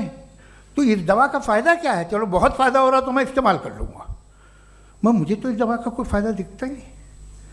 मुझे तो ऐसा लगता, मैं एक और बात बताऊं, अगर कोई आदमी मजहबी है और अच्छा आदमी है तो मैं उसकी बहुत इज्जत करता हूँ, इसलिए कि मेरा ख्याल है मजहबी आदमी का अच्छा होना मुझसे अच्छा होने से ज़्यादा मुश्किल है। भाई हर चीज़ की एक लिमिट है। आप इतना भाग सकते हैं, इतना नहीं भाग सकते, इतना वज़न उठा सकते, इतना नहीं उठा सकते, इतना दूर देख सकते हैं, इतना दूर नहीं देख सकते। उसी तरह कॉमन सेंस कहता है कि आप में नेकी का भी एक कोटा होगा।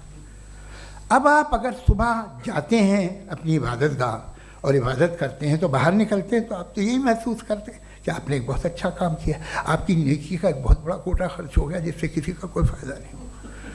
मैं तो नहीं जाता हूँ तो मुझे तो किसी को खाना खिलाना पड़ेगा, किसी बेवा की मदद करनी पड़ेगी, मैं अपना कोटा कैसे कंज्यूम करूँ? आप अपना कोटा सारे मजहबी लोग इंतहाई यूजलेस कामों में यूज़ करते हैं, उसके बाद भी अगर आप में बच्ची है थोड़ी सी शराफत तो भाई वाह क्या बात है।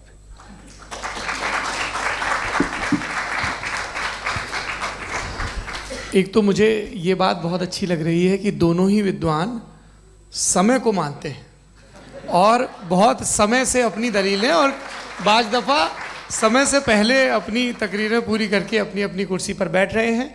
ये इस आर्ग्यूमेंट का राउंड 2 पूरा हुआ। अब रिबटल का राउंड 2 है और उसके बाद क्रॉस एग्जामिनेशन होगा।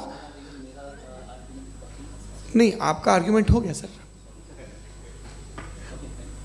हमारे यहाँ स्कूल के सिलेबस में पंच परमेश्वर कहानी पढ़ाई जाती है प्रेमचंद जी की लिखी हुई। आप निश्चिंत रहिए, आपके कोई राउंड में मिस नहीं होने दूंगा। रिबटल का राउंड 2 मुफ्ती शमाइल नदवी साहब।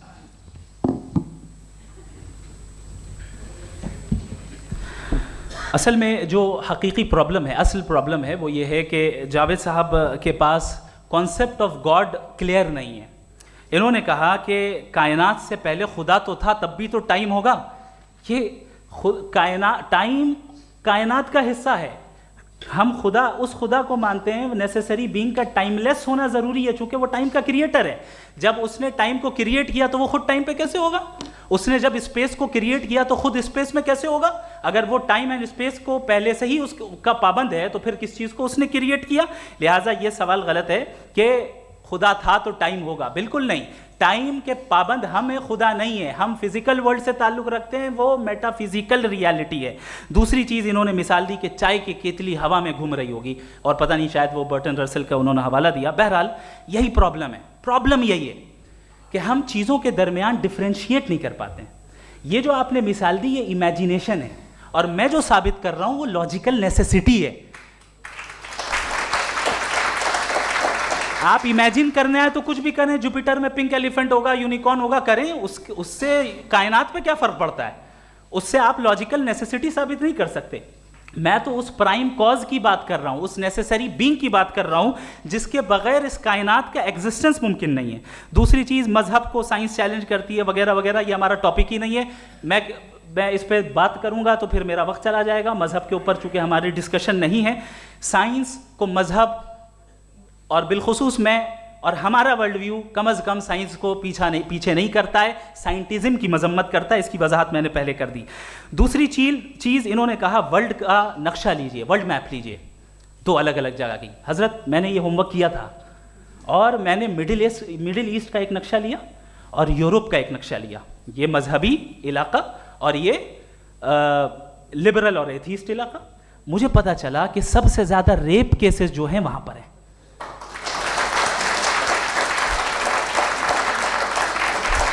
मुझे ये पता चला यूएन की रिपोर्ट के मुताबिक, मैं ये अपने घर से नहीं लेके आ रहा, कि जो वर्किंग वुमेन है यूरोपियन कंट्रीज में उसमें 81% वुमेन सेक्सुअल हैरेसमेंट का वर्क में शुमार हो रही है। ये मिडिल ईस्ट में नहीं हो रहा है, वो मजहबी लोग हैं इसलिए नहीं हो रहा है। दूसरी चीज, आपने ये कहा कि मजहबी आदमी का अच्छा होना हमारे अच्छे होने से बहुत मुश्किल है, बहुत मुश्किल है। तो इसका मतलब यह है कि गॉड के अलावा आपके पास अच्छे और बुरे का कोई स्टैंडर्ड है। मैं चाहूंगा कि कन्वर्सेशनल स्टाइल वाली डिस्कशन और सेगमेंट पे इसी पे बात कर लेते हैं। Thank you very much.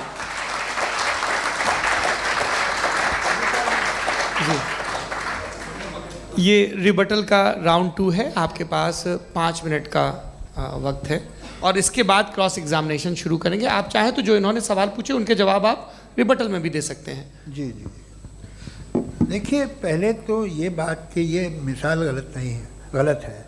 इन्होंने पहले ही हमको डिसार्म कर दिया, कह लिया अकल से मामला सॉल्व नहीं हो सकता, लॉजिक से आप पहुंच नहीं सकते। ये एक मेटाफिजिकल चीज़ है। मेटाफिजिकल अजीब सा लफ्ज़ है, ठीक से किसी को माने नहीं मालूम इसके, तो ऐसा लगता है कुछ बड़ी चीज़ है।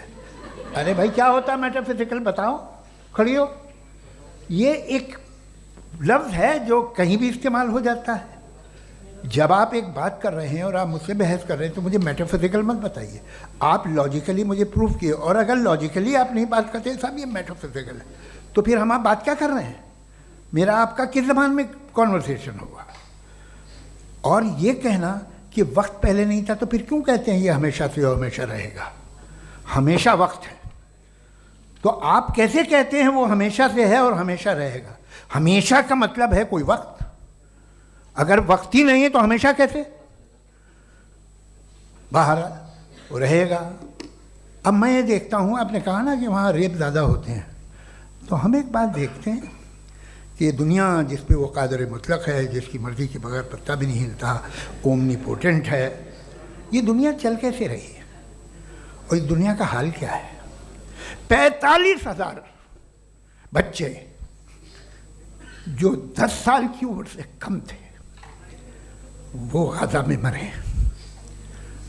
भूख से काला हांडी में बच्चे मरते हैं और डिप्थेरिया से मरते हैं।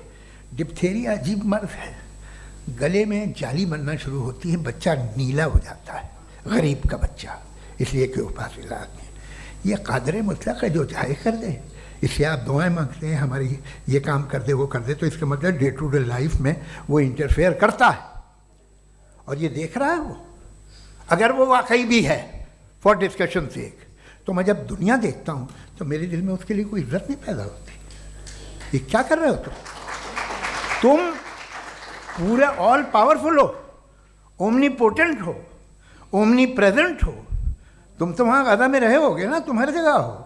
तुम देख रहे थे कि बच्चे की कैसे धज्जियाँ उड़ रही, तुम देख रहे थे और तुम चाहते हो मैं तुम्हारी परस्तिश करूँगा, तुम हो भी। अरे यार, इसके अच्छे तो हमारे चीफ प्राइम मिनिस्टर हैं, कुछ तो ख्याल करते हैं। कमाल है, आप किसकी इबादत कर रहे हैं? अगर वो है भी, ये दुनिया नाइंसाफी से, जुल्म से, जबर से, तशद्दुद से भरी हुई। और आप ये मत कहिएगा कि वो देख रहा है और वो बताएगा एक दिन। अगर वो देख रहा है और इंटरफेयर नहीं करता तो आप दुआ क्यों मांगते? आप कहते हैं मेरा ये काम करा दे, इसके मतलब है वो दखल दे सकता है, वो आपको नौकरी दिलवा सकता है, भले दूसरे आदमी को न मिले, मगर आपका काम कर देगा चूंकि आपने दुआ मांगी है। तो जब वो आपको नौकरी दिला सकता है, लड़की की शादी कर सकता है, बेटे को ग्रीन कार्ड दिलवा सकता है, तो कम से कम ये जो मर रहे हैं बच्चे, इनको रोक दे, कुछ तो करे। मुझे तो दुनिया में, इस दुनिया का कोई मालिक है, इसका ओमनीपोटेंट कोई रूलर है, और ये दुनिया ऐसी चल रही है। मैं तो चाहूँगा कि भाई ना हो, अगर हो तो बड़ी शर्मिंदगी की बात है। शुक्रिया।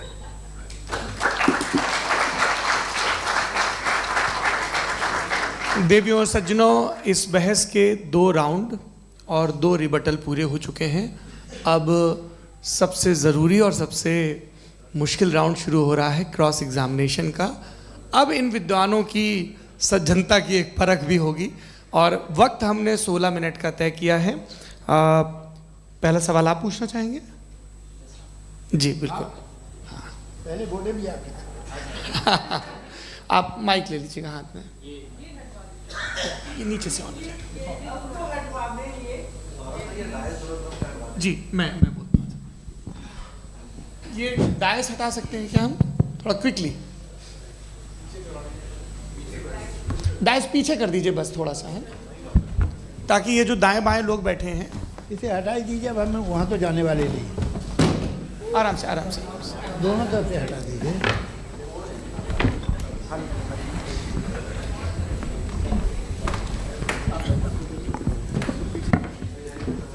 इस बीच आप लोग भी अपने अपने सवाल तैयार कर लें। ये ध्यान रखेंगे कि मैं यहाँ से सवाल लूँगा, आप लोगों को अपना हाथ ऊपर करना है, अपना नाम बताना है और अधिकतम 3 वाक्यों में अपना सवाल पूरा करना है। कई लोग सवाल की जगह भाषण देने लगते हैं, उससे आज बचना है। जी मुफ्ती साहब, पहला सवाल आपका, 16 मिनट हैं, हम दोनों लोगों के सवाल लेंगे। जी जी बहुत शुक्रिया। आपकी जो अभी बात हुई बहुत अहम थी, मैं इसको चाहूँगा कि आगे डिस्कस करूँ, लेकिन चूँकि अभी ये वो सेगमेंट है क्रॉस एग्जामिनेशन, तो सबसे पहला सवाल आपसे ये है कि जो मैं इतनी देर से कॉन्टिंजेंसी आर्ग्यूमेंट आपको बता रहा था, ये अकल से ही बता रहा था हज़रत, आप ये बताएं कि आप इन्फिनिट रिग्रेस ऑफ कॉजेस को पॉसिबल मानते हैं या नेसेसरी बीइंग के एग्जिस्टेंस को सही समझते हैं, चूंकि दो ही ऑप्शन हो सकता है, आप ये बताएं। देखिए, आपको मैं ईमानदारी से बात करूं, एक तो मैं कॉन्टीजेंसी वर्ड ठीक से समझता नहीं, और इस वक्त भी जो आपने अंग्रेज़ी के अल्फाज इस्तेमाल किए वो ज़रा थोड़े से मुझे डिफ़िकल्ट और कॉम्प्लिकेटेड लगे, तो आप ज़रा सिंपल ज़बान में सवाल कर सकते हैं। बिल्कुल कर सकता हूँ जी। यूनिवर्स की हर चीज़ कॉन्टिंजेंट होने का मतलब ये है कि वो अपने एग्जिस्टेंस में किसी के ऊपर डिपेंडेड है। जो भी चीज़ डिपेंडेड होगी वो चीज़ इंडिपेंडेंट नहीं हो सकती, तो उसका कोई ना कोई कॉज होगा। तो अब आप क्या समझते हैं कि ये इन्फिनिट रिग्रेस है, यानी कॉज पर कॉज, कॉज पर कॉज, कॉज पर कॉज, और कभी कोई यानी ये एंडलेसली चलता रहा? क्योंकि अगर ऐसा होगा तो हम तो एग्जिस्टेंस में आते ही नहीं, लॉजिकली ये मुत्तफक अलैह चीज़ है, मुत्तफक अलैह अग्रीड अपॉन। ओके, अच्छा, हाँ। इस पे हमने एग्री किया था कि मुश्किल शब्द आएगा तो अर्थ बताना पड़ेगा। तो इन्फिनिट रिग्रेस तो पॉसिबल नहीं है, तो कहीं ना कहीं आपको रुकना पड़ेगा ऐसे नेसेसरी बीइंग पर। नहीं, कोई ज़रूरत नहीं रुकने की। किसने कहा आप रुकना पड़ेगा? आप रुकते हैं खुदा पे, आप नहीं रुकते। आप कहते हैं वो हमेशा से, जब उस वक्त से है जब वक्त नहीं था। आप कहाँ रुकते हैं कि अब हुआ था वो? आप नहीं कहते। हम क्यों नहीं मान सकते कि यूनिवर्स जो है और बल्कि मल्टीवर्सेस जो है वो हमेशा से हैं, वो बनती है, बिगड़ती है। एक हमारे यहाँ एक चीज़ है ब्लैक होल, वो समेट लेता है वापस, फिर ब्लास्ट होता है, फिर फैल जाता है। और इसमें हमारी तो खैर कोई औकात ही नहीं है। इंसान की एक छोटे से ज़र्रे पे हम 50-60 साल की उम्र रखते हैं, जो करोड़ों अरबों साल की कायनात है उसमें, और पैदा भी नहायत ही बेहुदा वजह से हुए थे। तो इसमें ये सोचना कि इसकी वजूहात और ये क्यों है, ये डिपेंडेंट है, ये हम देख रहे हैं। क्या मालूम, आप सोचिए कि ये जो फैल रही है कायनात, ये कहाँ फैल रही है, ये कहाँ जा रही है, और ये फैल क्यों रही है? अरे बना ली थी तुमने, रुको भैया, काफ़ी है। ये फैल क्यों रही है? ये और कौन सी कायनात जिसे मैं दूरबीन से देखता हूँ तो 2 बिलियन लाइट ईयर पे है, उससे मेरा कोई वास्ता ही नहीं है। 2 बिलियन ईयर यानी अगर मैं 80,000 माइल्स पर सेकेंड से चलूँ तो 20 करोड़ साल में वहाँ पहुँच जाऊँगा। इसकी ज़रूरत क्या थी? ये दुनिया, ये कायनात तो इंसान अशरफुल मखलूक़ात के लिए बनाई गई ना। तो ये सब ये टर्म समझ में नहीं आया। इसमें कोई ख़ास समझने वाली बात थी भी नहीं। ये जो अल्टीमेट कहा यह जाता है कि ये जो पूरी यूनिवर्स है, ये जो दुनिया है, ये इंसान के लिए बनाई गई। अच्छा, ये सब इंसान के लिए। क्यों साहब, सही है ना? बिल्कुल, लेकिन इसका ये मतलब नहीं कि किसी चीज के पीछे रीजन आपको नहीं पता तो रीजन नहीं है। इसे कहते हैं नहीं, मुझे नहीं पता, लेकिन मेरी जिम्मेदारी नहीं है। वो बिल्कुल सही कहा था उसने, बर्टन रसल ने। आपने उसे मजाक में टाल दिया कि भाई आप एक दावा कर रहे हैं, मैं क्यों कहूँ कि ये गलत है दावा? आप प्रूफ कीजिए, मेरे पे जिम्मेदारी ही नहीं है, मैंने थोड़ी कहा है। आप प्रूफ कीजिए कि ये सही है। आप आर्ग्यूमेंट ऑफ कंटिजेंसी का जवाब ही नहीं दे रहे हैं। पूछना चाहेंगे? आप सवाल पूछना चाहेंगे मुफ्ती साहब से? क्योंकि ये क्रॉस एग्जामिनेशन का दौर है। आप जैसे पहले बोल रहे थे फेथ को लेके कुछ, मैं ये पूछना चाहूँगा कि खुदा ने जो भी रेवलेशन किए हैं, एक मज़हब के लिए बहुत से मज़हबों में किए हैं, अलग अलग रेवलेशन है। कहीं कुछ एक बातें हैं, कॉन्ट्रडिक्शन भी है आपस में, कहीं कुछ आप कर सकते हैं, कहीं कुछ नहीं कर सकते। ऐसा नहीं है कि सबकी कोड ऑफ मॉरल एक है। तो ये किस्सा क्या है? अब आप ये देखिए कि मुझे कभी कभी लगता है कि जो फुटबॉल फाइनल होता है, लाखों लोग होते हैं, फिर वो टीवी कवर कर, करोड़ों लोग, अगर उसमें खुदा की एक बूमिंग आवाज़ आ जाती, मैं गॉड हूँ, तो सारे लोग अभी सुन लेते और टीवी पे भी सुन लेते, किस्सा ख़त्म होता। ये इतनी राजदारी क्या है कि तुम सामने कुछ तो सबूत दे दो हमें सॉलिड। ये कह साहब ये यूनिवर्स कैसे बनी, इससे मसला क्या हल होगा? मैं पूछूंगा आपसे खुदा कैसे बना? क्यों नहीं पूछूंगा कैसे बना? बल्कि वो तो कायनात से कहीं ज़्यादा इंटेलिजेंट है, कायनात से कहीं ज़्यादा कॉम्प्लेक्स। जी वो हमेशा से है, आप कहेंगे मैं मान लूँगा। अच्छा, दोयम वो कादिर मुतलक, यानी कादिर मुतलक का मतलब ओमनीपोटेंट, वो जो चाहे कर सकता है। आपको नौकरी दिलवा सकता है, आपकी अच्छी जगह शादी करवा सकता है, आपके पड़ोसी का मुकदमा हरवा सकता है, आपको जिता सकता है, सब काम करता है। थोड़ा सा माइक क्लोज जी। वो इस दुनिया को चला कैसे रहा है? ये दुनिया कैसे चल रही है? आपको इस पर हैरत नहीं होती? या क़यामत के बाद कभी एक जस्टिस होगा, जब ये बच्चा मर चुका होगा, जिसकी धज्जियाँ उड़ गई बम से, इसको इंसाफ मिलेगा तब। अच्छा, अब जवाब दूं? हाँ जी, दीजिए। मैं वही इसीलिए आप ही की तरफ आता। सबसे पहले आपने रेवलेशन और स्क्रिप्चर्स की बात की, इस पे मैं बात कर सकता हूं लेकिन आज नहीं करूंगा चूंकि वक्त कम है, कभी और इस पे डिस्कस करेंगे। मैं तैयार हूं उस पे भी बात करने के लिए। ये क्योंकि अभी हमारा से topic- राउंड 2 की भूमिका तय हो रही है। Does God exist round 2? जी, चूंकि आज गॉड के एग्जिस्टेंस पे बात है तो मैं उसी के रिलेटेड जो है आपके सवालात को एंटरटेन भी करूंगा और मैं भी पूछूंगा। आपने कहा कि आपने साबित ही नहीं किया, जबकि आर्ग्यूमेंट ऑफ कॉन्टिंजेंसी बुनियादी आर्ग्यूमेंट है। आप मुझे कॉन्टीजेंसी का मतलब बताइए, आपका मतलब क्या है कॉन्टीजेंसी? कॉन्टिंजेंसी का मतलब ये हुआ कि हर वो वजूद जो किसी भी चीज़ का पाबंद है, हर वो वजूद या हर वो चीज़ जो अपने एग्जिस्टेंस में किसी भी चीज़ के पाबंद है और उससे बाउंड है, उसको उसकी ज़रूरत है, उस पर डिपेंड करती है, तो जाहिर सी बात है कि उसका कोई ना कोई कॉज होता है। ये तो अक्ल की बात है। ये आप रीजनिंग की बात करते हैं, मैं वही कर रहा हूँ। दूसरी चीज़, आपने ये बात कही कि इतने बिलियन लाइट ईयर्स दूर है, उसका मेरा क्या लेना देना। फिर मेरे ख्याल से आपको ये नहीं कहना चाहिए I think therefore I am an atheist. आपको सोचना चाहिए। सिर्फ आप एक लिमिटेड दायरे में रहकर नहीं सोचें, बल्कि बाहर निकलकर सोचें।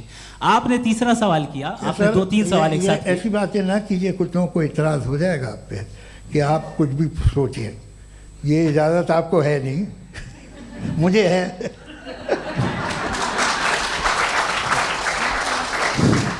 जी, आपने प्रॉब्लम ऑफ इविल के ताल्लुक से सवाल किया और बार बार आप एक लफ्ज रिपीट कर रहे हैं कि ओमनीपोटेंट गॉड है, ऑल पावरफुल गॉड है।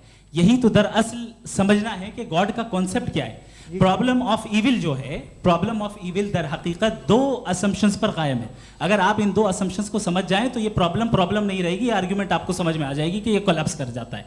पॉइंट नंबर 1, यानी जो आपका सबसे पहला फॉल्स असम्पशन है कि गॉड मर्सीफुल है, ओमनीपोटेंट है, दुनिया में जुल्म हो रहा है। लेकिन आपको ये समझना चाहिए कि हमारे वर्ल्ड व्यू के मुताबिक गॉड सिर्फ ओमनीपोटेंट और सिर्फ मर्सीफुल नहीं है, बल्कि वो ऑल वाइज भी है और वो ऑल नोइंग भी है। उसके हर काम के पीछे हिकमत और विजडम है। ये कोई जरूरी नहीं है कि वो हिकमत और विजडम आपको समझ में आए या मुझे समझ में आए। अगर आप जो समझ रहे हैं उसके मुताबिक आप फैसला कर रहे हैं, ये लिमिटेड पर्सपेक्टिव से आर्ग्यूमेंट है। और इस चीज को हम अपनी दुनिया में, अपने लाइफ में, डेली लाइफ में इस प्रिंसिपल को एक्सेप्ट करते हैं। हम जब किसी डॉक्टर के पास जाते हैं, डॉक्टर के पास जाकर वो अगर उसने हमें कोई दवाई दी है तो हम ये तो नहीं कहते कि जब तक आपके पास जितना नॉलेज और जितना विजडम नहीं है, आपने क्यों ये दवाई दी है, तब तक हम इस चीज को एक्सेप्ट नहीं करेंगे। नहीं कहते, हम उसकी अथॉरिटी को तस्लीम करते हैं। क्यों? क्योंकि उसकी हम जानते हैं कि वो नॉलेजेबल है, वो विजडम वाला है, हमसे ज्यादा नॉलेज और हमसे ज्यादा विजडम है। बताएं सर। नहीं, डॉक्टर में और खुदा में बड़ा डिफरेंस है। डॉक्टर पढ़ा लिखा होता है, एक तो मैं उसकी बात सुनूंगा। 2 ये नहीं, कुछ जवाब तो ये भी नहीं है। सर प्लीज, भी आ आप जाइए, अगर चलिए। सब ऑडियंस से बोलने लगेंगे तो हाँ। फिर मतलब नहीं सिविलाइज बहस का। मतलब आप ये कहें कि चूंकि आप डॉक्टर पे बिलीव करते हैं इसलिए खुदा पे बिलीव कीजिए, क्या ये मिसाल आपको समझाने के लिए। आर्ग्यूमेंट है, इस पे आपको एतराज नहीं है। तो सिंपल बात ये है कि मैं अगर ये यकीन कर लूँ कि एक ओमनीपोटेंट, उसकी मसलहत है, ये जो बच्चे मर रहे हैं ये मसलहत है उसकी, मुझे नहीं चाहिए इसकी मसलहत। उसकी मसलहत नहीं, यही तो समझना है। मतलब एक्सपीरियंस। अच्छा, इस आपने अभी मेरी बात पूरी सुनी नहीं। मैंने कहा आपका पूरा आर्ग्यूमेंट 2 फॉल्स असम्पशंस पर है। एक फॉल्स असम्पशन मैंने बता दिया, दूसरा फॉल्स असम्पशन ये है कि इस दुनिया में इविल के होने का कोई गुड रीजन नहीं है, जबकि हमारे पास बाज रीजंस मौजूद हैं, हमारे पास बाज वजूहात मौजूद हैं। अगर इस दुनिया में इविल ना हो तो आप गुड को डिफाइन कैसे करेंगे? अगर जुल्म ना हो आप इंसाफ को समझेंगे कैसे? अगर तारीकी ना हो तो आप लाइट को समझेंगे कैसे? बहुत अच्छे। अभी और सुन लें, अभी और बाकी है। ये तो बात बहुत पसंद आई साहब मुझे, कि जब तक रेप ना हो तब तक औरतों की इज्जत का ख्याल आपने मेरा जवाब पूरा सुना ही नहीं। जब तक के बच्चों का कत्ल ना किया जाए तब तक आपको बच्चों की मासूमियत की इज्जत है। आपने पूरा जवाब सुना ही नहीं। क्या बात है, क्या आपने नुक्ता निकाला? आपने पूरा जवाब सुना ही नहीं। आप सुन लें, मेरी बात सुन लें। ये मैंने आपको एक चीज बताई। दूसरी चीज, इस दुनिया में हम आए हैं टेस्ट के लिए, हमारा टेस्ट हो रहा है और हर इंसान का अलग अलग अंदाज में टेस्ट होता है। और इस दुनिया में अगर इविल मौजूद है तो वो इविल जरिया है हमारे अंदर ह्यूमन नोबल क्वालिटीज को डेवलप करने का और अलग अलग फील्ड में प्रोग्रेस करने का। और अगर हमारे अंदर और इस दुनिया में इविल नहीं होता तो बताइए टेस्ट का मतलब क्या होता?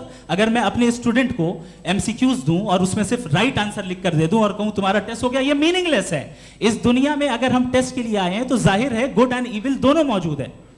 बताइए। तो अगर गुड एंड इविल दोनों मौजूद है तो ये इविल भी खुदा का बनाया हुआ है? जी हाँ, खुदा का बनाया हुआ है, लेकिन अच्छा चलो अच्छी बात। जी बिल्कुल, तो बिल्कुल खुदा ने मतलब बनाया। अभी तो ये है कि जो मेजॉरिटी है दुनिया में वो इविल है, तो ये खुदा एक्चुअली इविल के साइड पे लग रहा है मुझे। बिल्कुल भी नहीं, मैं बताता हूं। मेजॉरिटी में तो वो है। क्या बात कर रहे हैं भाई आप? मैं बहुत कोई भी जो मुनसिफ होगा, चाहे आपका अपना घर हो जिसके आप सबसे बड़े हैं, चाहे आपकी ऑर्गेनाइजेशन हो जो आप चलाते हैं, वहाँ पर आप इविल रखेंगे साबित करने को कि बाकी लोग शरीफ हैं? मेरी बात सुन क्या ये आर्ग्यूमेंट ही गलत है? अगर कि जब तक के कोई इविल नहीं होगा तब तक के शरीफ आदमी शरीफ नहीं लगेगा। अगर एग्जामिनर गलत ऑप्शन दे रहा है तो एग्जामिनर इविल नहीं हो गया, जो गलत ऑप्शन को सेलेक्ट कर रहा है वो फेल होगा। क्रिएटर ने इविल को बनाया है लेकिन वो इविल नहीं है। अच्छा सुनिए मेरी बात, एक- let me complete sir, let me complete sir. जी जी। क्रिएटर ने इविल को बनाया है टेस्ट के लिए, वो इविल नहीं है। इविल वो होगा जो उसे इख्तियार करेगा। छुरी को बनाने वाला गलत नहीं होता है, छुरी का गलत इस्तेमाल करने वाला गलत होता है। रेप को कैसे गलत इस्तेमाल करते हैं? रेप इंसान के फ्री विल का नतीजा है। ये रेप कैसे गलत इस्तेमाल होता है? ये मुझे अब सुन ले, अब सुन ले। गलत इस्तेमाल होता है। हाँ मैं बता रहा हूँ रेप कैसे गलत ना, मैं बता रहा हूँ जी। कि जो इविल इस दुनिया में मौजूद है उसके कई सारे तरीके हैं। एक तरीका इंसान का अपना फ्री विल है। अब अगर कोई रेपिस्ट रेप कर रहा है तो इसका गॉड का कसूर नहीं है, वो अपने फ्री विल का गलत इस्तेमाल कर रहा है, उसको सजा मिलनी चाहिए। अच्छा। और उसी के लिए जहन्नम बनाई गई है। ये फ्री विल का भी बड़ा चक्कर। आप जब कोई बुरा काम करते हैं या कोई बुराई होती है तो ये कहा जाता है कि ये फ्री विल है। 7 billion free wills are moving on this planet. 7 billion free will. और एक आदमी अपनी फ्री विल से मुझे कत्ल कर दे तो मैं खुदा की मर्जी से मरा हूँ कि इसकी फ्री विल की वजह से? मेरी मौत खुदा के हाथ है या ये फ्री विल वाले के हाथ है? खुदा ने फ्री विल का निजाम बनाया है और उस निजाम का गलत इस्तेमाल करके कोई आपको मार रहा है, इस्तेमाल करके मेरा कत्ल कर देता है। अब मेरी मौत का जिम्मेदार कौन है? वो इंसान जिम्मेदार है। वो इंसान। जी। तो ये कहना कि और उसको खुदा ही उसको सजा जिंदगी मिलेगी। तो अब आप आगे चलिए कि ये तय करना कि अल्लाह ही या खुदा, सॉरी अल्लाह ने, खुदा ही जिंदगी देता है, खुदा ही मौत देता है, ये गलत है। बिल्कुल गलत नहीं है। हाँ नहीं, निजाम उसी ने बनाया फ्री विल का। निजाम मौत और हयात का उसी ने बनाया। You are contradicting yourself. अभी आपने कहा कि एक आदमी ने फ्री विल से आपको मार दिया, इसमें उसे फ्री विल दी गई थी, उसने गलत इस्तेमाल किया। 7 billion free wills are moving on this planet और आप चाह रहे हैं कि मैं सिर्फ खुदा का ध्यान करूं। ये 7 बिलियन फ्री विल्स को मुझे लुक आफ्टर करना पड़ेगा कि नहीं? ये तो तबाहियां कर रही हैं और तबाहियां ज़्यादा हो रही हैं। बिल्कुल। तो अगर आप बताएं अगर खुदा नहीं है फॉर एग्जाम्पल, हाँ। तो आप इविल को कैसे डिसाइड करेंगे? यानी how can you define evil objectively without God? देखिए दुनिया में 2 तरह के जानवर हैं। एक जो अकेले रहते हैं जंगल में और एक जो ग्रुप्स में रहते हैं। ग्रुप में जो भी रहेगा, चाहे वो आपका फाउंडेशन हो, चाहे कोई क्लब हो, चाहे कोई पॉलिटिकल पार्टी हो, चाहे कोई यूनिट हो, उसमें आपको इंटरैक्ट करने के रूल बनाने पड़ेंगे। यानी लोग तय करेंगे। लोग तय करेंगे। अगर लोगों ने ये तय किया कि किसी का रेप करना सही है, आप जस्टिफाई करेंगे? नहीं, आपका फाउंडेशन तो ये हो गया ना कि लोग ही विल डिसाइड दुनिया करेंगे। में- नहीं, अरे दुनिया में ऐसे ग्रुप्स हैं जो रेप को जायज़ मानते हैं सर्टन हालात में। मैं डिटेल में नहीं जानूंगा, आप भी जानते हैं। ये जो आईसिस वाले थे जिन्होंने क्या किया था, तो उन्होंने क्या किया उसका खुदा से कोई ताल्लुक नहीं है सर। मैंने सिंपल सवाल किया कि इविल को आप डिफाइन करते चलिए, कैसे चलिए, हैं? आइए वापस आइए। जी। आप साथ में तभी रह सकते हैं जब कुछ आप ऐसे उसूल डेवलप करें जिसमें हर एक का बेसिक तहफ़्फ़ुज़, हर एक का बेसिक राइट हो और हर एक को कोई आराम मिले। यही तरीक़ा है किसी भी ऑर्गेनाइजेशन जिसमें एक से ज़्यादा लोग हैं और वो ऐसे चलती है ज़िंदगी। उसमें अगर आप गड़बड़ करेंगे तो तबाही होगी, नुकसान होगा, बर्बादियाँ आएंगी। और अगर उसमें आप घर ले लीजिए ना, एक हस्बैंड है, एक वाइफ है, बच्चे हैं, वालदा भी हैं, 2 बहनें भी हैं, एक भाई भी है। अब इसमें कोई निज़ाम आपको चाहिए साथ में रहने का, और एक दूसरे पे भरोसा रहे, एक दूसरे के बहीख्वाह हों, एक दूसरे की मदद करें, ऐसी जिंदगी। सर आपकी बात आ गई, आप ये कह रहे हैं कि लोग डिसाइड करेंगे क्या सही है क्या गलत है, यही है मेजॉरिटी डिसाइड करेगी क्या सही है क्या गलत है? अरे भाई बिल्कुल। मेजॉरिटी अगर ये कहे कि नाजी जर्मनी के साथ जिस तरह मेजॉरिटी थी कि जेनोसाइड करना सही, आप जस्टिफाई करेंगे? उस वक्त आपका ये सवाल सिर्फ उसके बाद क्लोजिंग। हाँ, उस वक्त प्लेनेट पे जो लोग थे, उनमें कितने लोग हिटलर को सही समझते? अच्छा, प्लेनेट की मेजॉरिटी तय करेगी, सोसाइटी की नहीं। प्लेनेट की मेजॉरिटी गॉड के एग्जिस्टेंस को सही मानती है, आप क्यों नहीं मानते?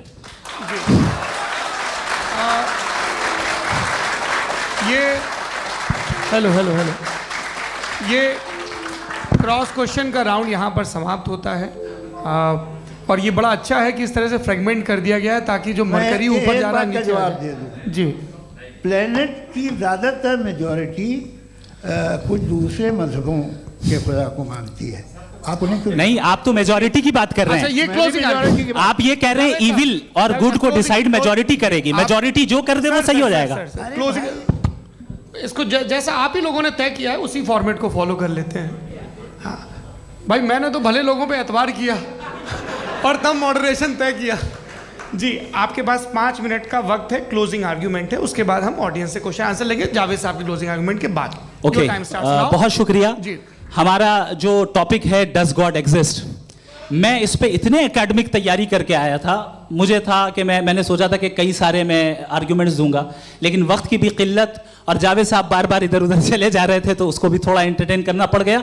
डज गॉड एग्जिस्ट पे मैं एक ही आर्ग्यूमेंट दे पाया, आर्ग्यूमेंट्स बहुत हैं और डेफिनेटिव आर्ग्यूमेंट्स हैं, और मेरे आर्ग्यूमेंट को किसी एक राउंड में भी इन्होंने एंटरटेन नहीं किया और रेफ्यूट नहीं किया, एक राउंड में भी नहीं, एक राउंड में भी नहीं। और ना ही अभी आपका क्लोजिंग आर्ग्यूमेंट आएगा, नहीं, वो बता देना। Argument of contingency sir. अरे मैं आपसे कई बार कह चुका हूँ कंटीजेंसी का मतलब अब मैं कैसे समझाऊं आपको आपस में? हाँ, आप और कितने आसानी से समझाऊं मैं, मुझे तो नहीं समझ में आ रहा है। आप अपनी आर्ग्यूमेंट ऑफ कंटीजेंसी उर्दू में बोल सकते हैं। हाँ, आप अपनी बात पूरी कर लें जी, आखिरी 4 मिनट। दूसरी चीज, just a minute please ma'am, can I talk? दूसरी चीज ये है कि आपने एक तो इसका जवाब नहीं दिया, दूसरा आपने गॉड के ना होने पर कोई डेफिनेटिव आर्ग्यूमेंट नहीं दिया, सिर्फ मजहब पे बात कर रहे हैं आप। मजहब तो आज हमारा टॉपिक ही नहीं था, आज तो हमारा टॉपिक हो, आप मजहब से ले लेकर आईएस तक चले गए। भाई हमारा क्या ताल्लुक है उससे? We condemn them. और उसका गॉड से क्या ताल्लुक है? अगर कोई गलत काम कर रहा है, किसी ने किसी को कत्ल किया, किसी ने किसी का रेप किया, उसको सजा मिलनी चाहिए। और आपके पास कोई भी rational strong foundation of morality नहीं है। आपने कहा कि मेजॉरिटी तय करेगी सोसाइटी की, वो सही होगा। मैंने कहा हिटलर को फिर आप सही कहेंगे, नहीं, प्लैनेट की सोसाइटी की मेजॉरिटी तय करेगी। तो प्लैनेट की मेजॉरिटी गॉड के एग्जिस्टेंस को मानती है, आप कह रहे हैं ये रिलीजियस है। तो यानी आपके पास कोई स्ट्रॉन्ग फाउंडेशन नहीं है ऑब्जेक्टिव मोरालिटी का। ऑब्जेक्टिव मोरालिटी का अगर कोई फाउंडेशन है तो वो सिर्फ गॉड है, गॉड है, गॉड है। थैंक यू जी। ये मुफ्ती शमाइल नदवी साहब का क्लोजिंग आर्ग्यूमेंट था। अब हमारे पास जी, मैं जी ये बड़ा अच्छा है कि दोनों लोगों को मॉडरेटर से शिकायत भी और बोल रहे भाई हमारी शाबाशी भी तो करते चलो। अब मेरी बात जी, आपके पास जावेद अख्तर साहब 5 मिनट का वक्त है, ये आपका क्लोजिंग आर्ग्यूमेंट है, टाइम रीसेट कर दें जी। देखिए, बहुत सारी बातें हैं। गॉड का डेफिनेशन दुनिया के किसी भी रिलीजन में है कि वो ओमनीपोटेंट है, वो ओमनीप्रेजेंट है, he is just, he is kind, he loves you and so on.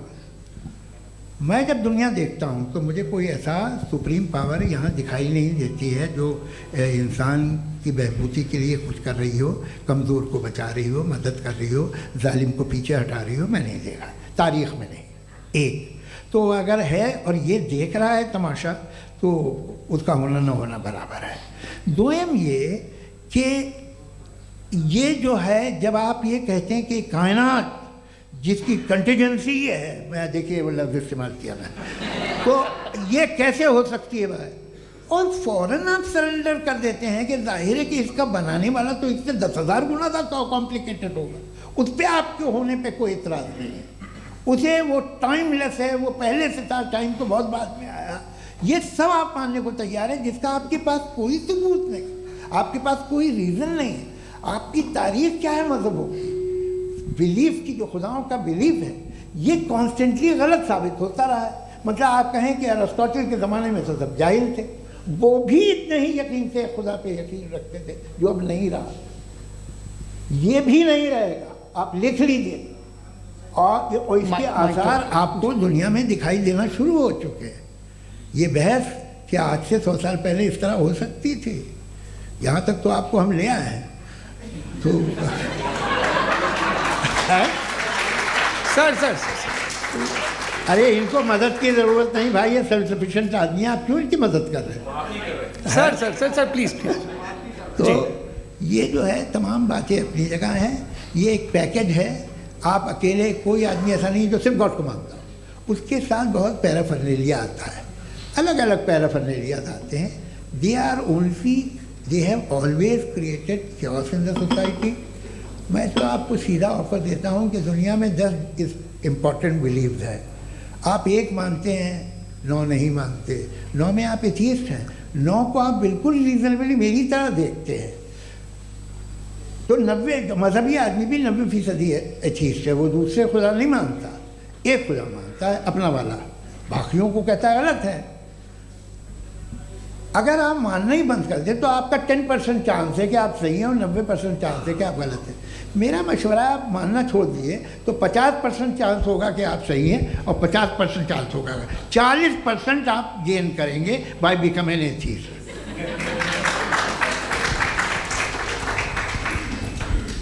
ये एक फरसूदा ख्याल है, ये ख़त्म हो रहा है। हो सकता है मेरी ज़िंदगी में ना हो, लेकिन ये हो जाएगा। जो बातें ये इनको आप मेटाफिज़िकल ये वो ऐसे रिस्पेक्टेबल टर्म दे दिए, ये तो उन लोग के हैं जिन्हें ना फिज़िक्स मालूम थी ना मेटा मालूम था, ये उन्होंने आपको दिए हैं।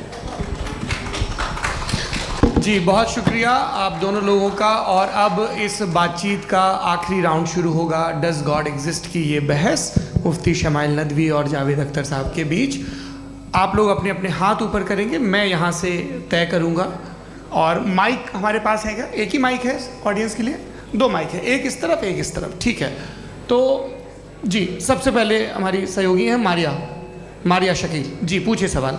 थोड़ा सा रुकेंगे ताकि कैमरे का फ्रेम आप पर आ जाए, आपकी तो प्रैक्टिस है टीवी की। जी नदवी साहब, मैं खुदा को मानती हूँ, पहले मैं इसी प्रमाइस से शुरू कर रही हूँ और ये बता रही हूँ आपको, मैं मानती हूँ।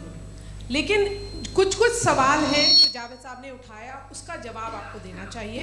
पहला सवाल ये कि गज़ा में सालों से छोटे बच्चे मर रहे हैं, वो उनको, अगर खुदा मर्सीफुल है, हम मानते हैं कि अल्लाह ताला में बहुत ताकत है, तो वो बच्चे क्यों मर रहे हैं? दूसरी बात ये कि अगर कंटिजेंसी की जो आप बात करते हैं, पूरे मुस्लिम ममालिक मिल कर के भी उन गज़ा के बच्चों को क्यों नहीं बचा पा रहे हैं? क्योंकि अगर वो चाहते, क्योंकि अल्लाह ताला उन पर हुकूमत करते हैं, सब पर हुकूमत करते हैं, तो वो उनको क्यों नहीं बचा? जी थैंक यू वेरी मच। बहुत अच्छा किया आपने इस चीज़ को जिक्र कर दिया, मैं इसको और अच्छे से एक्सप्लेन करने की कोशिश करता हूँ। देखें, जहाँ तक आपने कहा कि गज़ा के बच्चों को मारा जा रहा है, देखें 2 वर्ल्ड व्यू है, एक एथिस्टिक वर्ल्ड व्यू, एक थीस्टिक वर्ल्ड व्यू है। बच्चे मर रहे हैं दोनों वर्ल्ड व्यू में, लेकिन हमारा वर्ल्ड व्यू कह रहा है कि रिकॉम्पेंस है, ये कह रहे हैं कि उनका मरना बेकार जाने वाला है, कोई उसका रिकॉम्पेंस नहीं है, चूँकि इनके यहाँ आखिरत और अल्लाह का कोई तसव्वुर या गॉड का कोई तसव्वुर नहीं है। आपने ये सवाल किया कि गॉड मर्सीफुल है, क्यों नहीं रोकता? ये मैंने बताया कि ये मिसकंसेप्शन है लोगों के दरमियान कि गॉड को सिर्फ मर्सीफुल और ओमनीपोटेंट समझते हैं। गॉड के सिर्फ यही 2 एट्रीब्यूट्स नहीं हैं, गॉड के कई सारे एट्रीब्यूट्स हैं, उनमें से अल हकीम भी है, उनमें से ऑल वाइज भी है, ऑल नोइंग भी है। लिहाजा अगर इस दुनिया में किसी को तकलीफ आ रही है और गॉड उसको नहीं रोक रहा है, वो इसलिए नहीं रोक रहा है चूंकि इंसानों को फ्री विल दिया गया है। ठीक इसी तरीके से अगर एक डॉक्टर किसी छोटे बच्चे को इंजेक्शन लगा रहा है, उसे तकलीफ पहुंच रही है, उसके लिमिटेड पर्सपेक्टिव के एतबार से ये गलत हो रहा है और डॉक्टर बुरा है, लेकिन जब आप ब्रॉडर पिक्चर को देखेंगी, आपके और हमारे पास सिर्फ एक पिक्सल है, हमें इतना नजर आ रहा है कि गजा में कत्ल हो रहा है, लेकिन इसके पीछे कितना रिकॉम्पेंस उनको मिलने वाला है, पूरा पिक्चर गॉड के पास है। तो एक पिक्सल से आप पूरे पिक्चर को कभी भी जज नहीं कर सकती। आप इसमें कुछ जोड़ना चाहेंगे? आपको कुछ बोलना है इसमें? भैया आपने बहुत अच्छा जस्टिफिकेशन दिया। या आप वो जो वहाँ के प्राइम मिनिस्टर है इजराइल के, उन्हें भेजिए, वो बहुत खुश होंगे। आप जस्टिफिकेशन दे देना कि अगर गॉड नहीं है तो बच्चे क्यों मर रहे हैं, आप बताएं। वो ये सवाल पूछ रहे हैं कि अगर आप ईश्वर का अस्तित्व नहीं मानते हैं तो उन बच्चों की मौत को आप कैसे इंटरप्रेट करते हैं? भाई ये दुनिया जो है, जो ताकतवर लोग होते हैं वो एक नाइंसाफ़ी करते हैं। तो ये अच्छा काम है आपके नज़दीक, तो नेचर नाइंसाफ़ी पे मबनी है। अरे मेरे भाई, आप नेचर की कहाँ बात कर रहे हैं, तो इंसान की बात जी, कर ये रहे तो फिर जब मैं इंसान की बात कर रहा था, आप नेचर की बात करने लग क्रॉस गए। एग्जामिनेशन नहीं। हाँ, अब आप मुझे बोलने नहीं देंगे तो अलग बात है, आप बोलिए, मुझे कोई जल्दी नहीं। जी नहीं, ये क्रॉस एग्जामिनेशन है। मुझे बोल तो लेने दीजिए। जी, बोलिए। क्या बात ये है कि ह्यूमन सोसाइटी तभी साथ में रह सकती है जब वो मोहब्बत से, एकता से, एक दूसरे के एहतराम करके रहे। इसके अलावा पॉसिबल नहीं है, अकेले तो इंसान रह ही नहीं सकता। वहाँ पर कुछ लोग हैं जो फाउल करते हैं। वो फाउल हमेशा से तारीख में होता आया है। आज ये हो रहा है, जो हो रहा है बहुत बुरा हो रहा है, बहुत जालिमाना है, बहुत जाबराना है। उसको आप कहें कि ये बच्चों को कॉम्पनसेशन मिल जाएगा या इसकी इंजेक्शन है। इंजेक्शन तो हेल्थ के लिए दिया जाता है।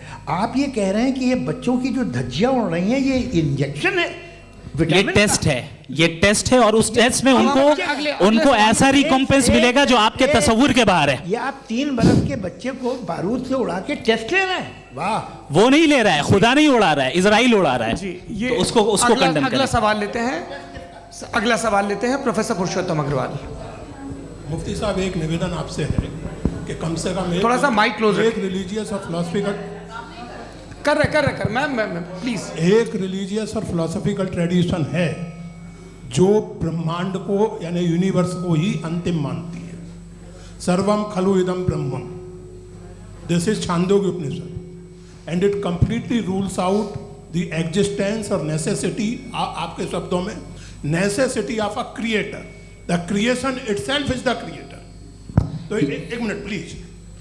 दूसरा जो सवाल आपने अभी, जो आप बार बार कह रहे हैं कि भगवान विद्वान भी है, वाइज, सब जानने वाला, तो अगर विजडम में दुनिया भर के पापों और अत्याचारों को बर्दाश्त करना शामिल है, तो फिर इसका मतलब ये हुआ कि अगर मैं फ्री विल से उसको अपोज करता हूं तो ईश्वर की विजडम और मेरी फ्री विल में कॉन्ट्राडिक्शन है।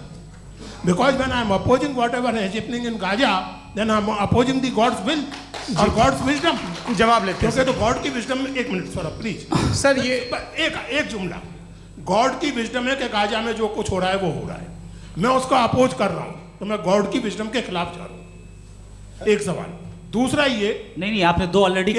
सर आप और सवाल कर लें, लेकिन मुझे 2 जवाब दे दें। पहले आपने ये कहा, सुनिए मेरी बात सुनिए। इजराइल के गॉड के मुताबिक तुम्हारा ठीक हो रहा है ना? नहीं हो रहा है, ठीक नहीं हो रहा है। मैं बता रहा हूँ क्या हो रहा है, आप तशरीफ रखें, मैं बता रहा हूँ क्या हो रहा है।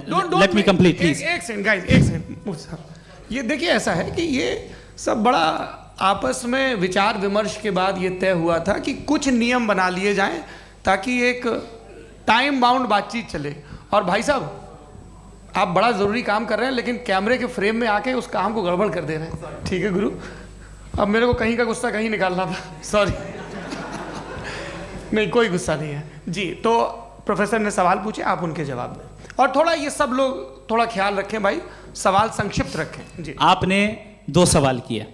सबसे पहला ये कहा कि हमारे पास ये कॉन्सेप्ट है कि ये यूनिवर्स खुद नेसेसरी बीइंग है, creation itself is the creator. How irrational is this कि मैं एग्जिस्ट करूंगा बाद में, लेकिन अभी एग्जिस्ट कर भी रहा हूं, यानी एक ही टाइम में एग्जिस्ट भी कर रहे हैं, नहीं भी कर रहे हैं। This is not true. दूसरी चीज आपने कहा कि अगर इजराइल में, सॉरी माफ कीजिएगा, Israel doesn't exist, occupied Palestine में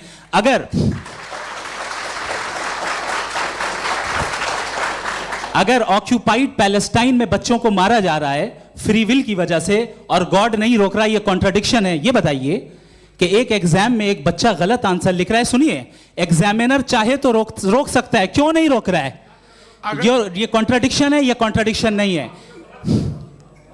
नहीं सर, ये आपस में जी ये क्या आपका सवाल? माइक दीजिए। फ्री विल दिया गया है टेस्ट के लिए, अकाउंटेबिलिटी के लिए। अगर फ्री विल नहीं होता तो आप कहते हैं हमें रोबोट बना दिया गया। नॉट मिसरिप्रेजेंट माय पोजीशन, आपकी जो भी पोजीशन, मैं अपनी फ्री विल के नाते, अपने ह्यूमन विजडम के नाते गाजा में हो रही अत्याचार का विरोध करता हूं। बिल्कुल करना चाहिए। आपके हिसाब से मैं गॉड की विजडम का विरोध कर रहा हूं? बिल्कुल नहीं, समाज हो रहा है गॉड की, बिल्कुल भी नहीं, बिल्कुल भी नहीं।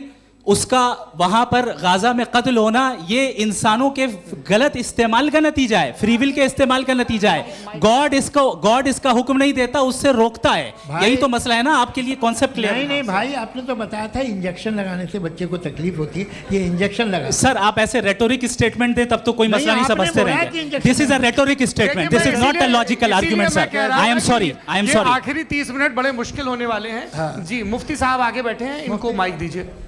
हाँ तरुण, माइक आप अपने पास रखिए, आपको कैमरे का फ्रेम पता है। जी सबसे पहले दोनों को मुबारकबाद। एक सर अपना आप नाम बता दें। आप अमेरिका में शिकागो में रहते हैं, इतना मुझे याद है। बताया आपको, यासिर नदीम अलवाजदी मेरा नाम है। जावेद सर आपसे एक क्वेश्चन है इन्फिनिट रिग्रेस के ताल्लुक से। एक हाइपोथेटिकल सिनेरियो है, मसलन अगर आप सर माइक थोड़ा सा प्लीज क्लोज रखिए। ओके जी अगर आप शायर इसलिए हैं कि आपके कोई उस्ताद शायर थे, और वो इसलिए शायर थे कि उनके कोई उस्ताद शायर थे, और इसी तरीके से हम माजी में पीछे चलते चलते चले जाएं और कहीं ना रुके, तो माफ़ कीजिएगा आप कभी शायर नहीं हो सकते। लेकिन आप शायर हैं, आपका शायर एग्जिस्ट करता है, इसका मतलब ये है कि आप कहीं ना कहीं रुके हैं। तो मेरा सवाल ये है कि क्या आप इन्फिनिट रिग्रेस ऑफ कॉजेस को लॉजिकल फैलेसी मानते हैं या नहीं मानते? हाँ या ना? मैं इन्हें लॉजिकल फैलेसी नहीं मानता हूँ, लेकिन मेरा प्रॉब्लम यह है कि जब मैं नहीं मानता हूँ तो I will continue with this logic जो फैलेसी नहीं हो। आप एक जगह रुक जाते हैं जाके, आप कहते हैं ये गेंद कैसे बनी, ये जजीरा कैसे बना, ये समंदर कैसे बना, ये ज़मीन कैसे बनी, और अचानक गॉड पे जाके आपको ब्रेक लग जाता है। एक बार आप सवाल नहीं करते कि भाई इनको बनाने वाला तो इनसे भी कॉम्प्लिकेटेड होगा, वो कैसे बना, उसके बारे में आपने इत्मीनान कर लिया, वो हमेशा से है। तो अगर आप उसे हमेशा से मानते हैं तो फिर ये मान लीजिए कि कायनात हमेशा से है, क्या तकलीफ? फिर हम वजूद में नहीं आते जी है। हम मौजूद नहीं। अच्छा सर क्यों नहीं होता? मैं बताऊँ प्लीज। जैसे मैंने मिसाल दी आपके शेर की, आपका शेर कभी वजूद में ना आता अगर शायर इसी तरह चलते रहते हमेशा। जी माइक मेरे ख्याल से एक सेकंड, इन्फिनिट रिग्रेस का कॉन्सेप्ट क्लियर नहीं हो पाया। ऐसे रहने दें, लेट्स मूव ऑन सर। ठीक है। हाँ थोड़ा सा मॉडरेटर का भी ख्याल रखें। नहीं आपने तो रखा है, आपने रखा है। यहाँ पे गौहर रजा साहब हैं, वो भी एक सवाल पूछना चाहते हैं। माइक नीचे से ऑन कर दिए नीचे। पहले तो ये कह दूं कि मैं उन बच्चों से शर्मिंदा हूं जिनको गज़ा में कत्ल किया गया, क्योंकि हमारे होते हुए कत्ल किया गया। लेकिन उससे ज़्यादा शर्मिंदगी इस बात से हुई कि मुझे लगा कि मुफ्ती साहब उसको जस्टिफाई कर रहे हैं। बिल्कुल भी नहीं। आप बहुत ही गलत। मुझे लगा मैं गलत हो सकता हूं। बिल्कुल गलत मैं है। सवाल पूछ रहा हूँ, मैं सवाल पूछ रहा हूँ। मैं जावेद भाई से डिसएग्री करता हूँ। एक सेकंड देखिए, अगर देखिए ऐसा, एक सेकंड आप सर वेट, अरे आप कुछ मेरे पहले मुझे अपनी बात कह लेने दीजिए। अगर ऑडियंस तय करेगी तो फिर मॉडरेटर का मतलब नहीं। मेरा आप सबसे ये कहना है, ये बहस दो लोगों के बीच में है, एक तरफ मुफ्ती साहब, एक तरफ जावेद साहब। पिछले 1.5 घंटे से ये लोग अपने अपने तर्क रख रहे हैं। आपकी इनसे इत्तेफाकी हो सकती है, ना इत्तेफाकी हो सकती है। मेरे उस्ताद मुझे सिखा गए हैं कि मुखामुखम में असहमति की गुंजाइश बची रहनी चाहिए।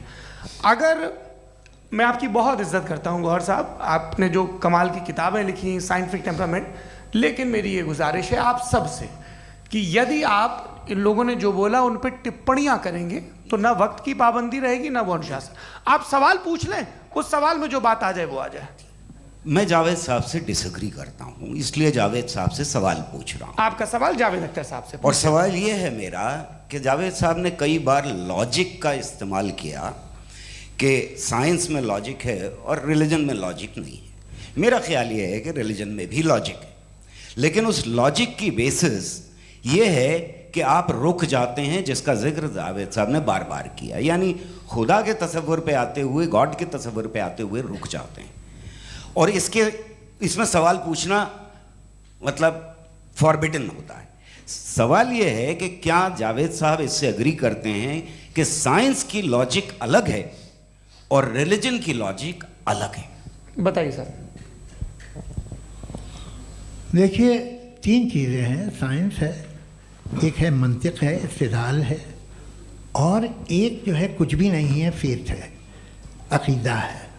मैं अकीदे की लॉजिक का कायल नहीं हूँ। मुझे आप इस्तिदलाल से, लॉजिक से, रीज़न से समझाइए, मैं मानने को तैयार हूँ, मेरा क्या नुकसान होगा। लेकिन ये कि अकीदे पे मैं नहीं जा सकता हूँ। अकीदे का मतलब है कि तुम ये मान लो, सवाल ना करो, ये नहीं। आप सारी बातें करके, बड़ी साइंटिफिक बातें करके एक जगह जाके खुदा के हुदूद पे रुक जाते हैं, सरेंडर कर देते हैं। मैं सरेंडर करने को तैयार नहीं। That's all. जी, ये आगे सर बैठे हुए हैं, इनको माइक दीजिए। भाई वो आप पूछना चाह रहे थे ना भाई? हाँ, नहीं मैं ये थैंक यू जी। आपका नाम? आसिम इफ्तिखार। आसिफ जी, पूछिए।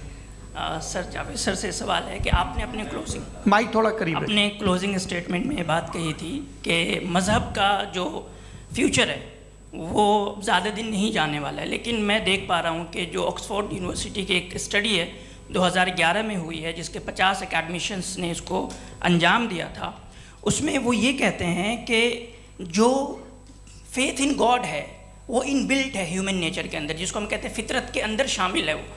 और वो ये कहते हैं कि अगर कोई ये समझता है कि मज़हब को वो ख़त्म कर देगा तो ये उसकी गलत फहमी है।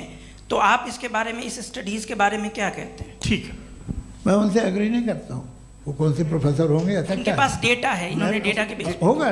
डेटा क्या हो सकता है? फ्यूचर का डेटा तो नहीं हो सकता ना उनके पास, प्रेजेंट का डेटा हो सकता है।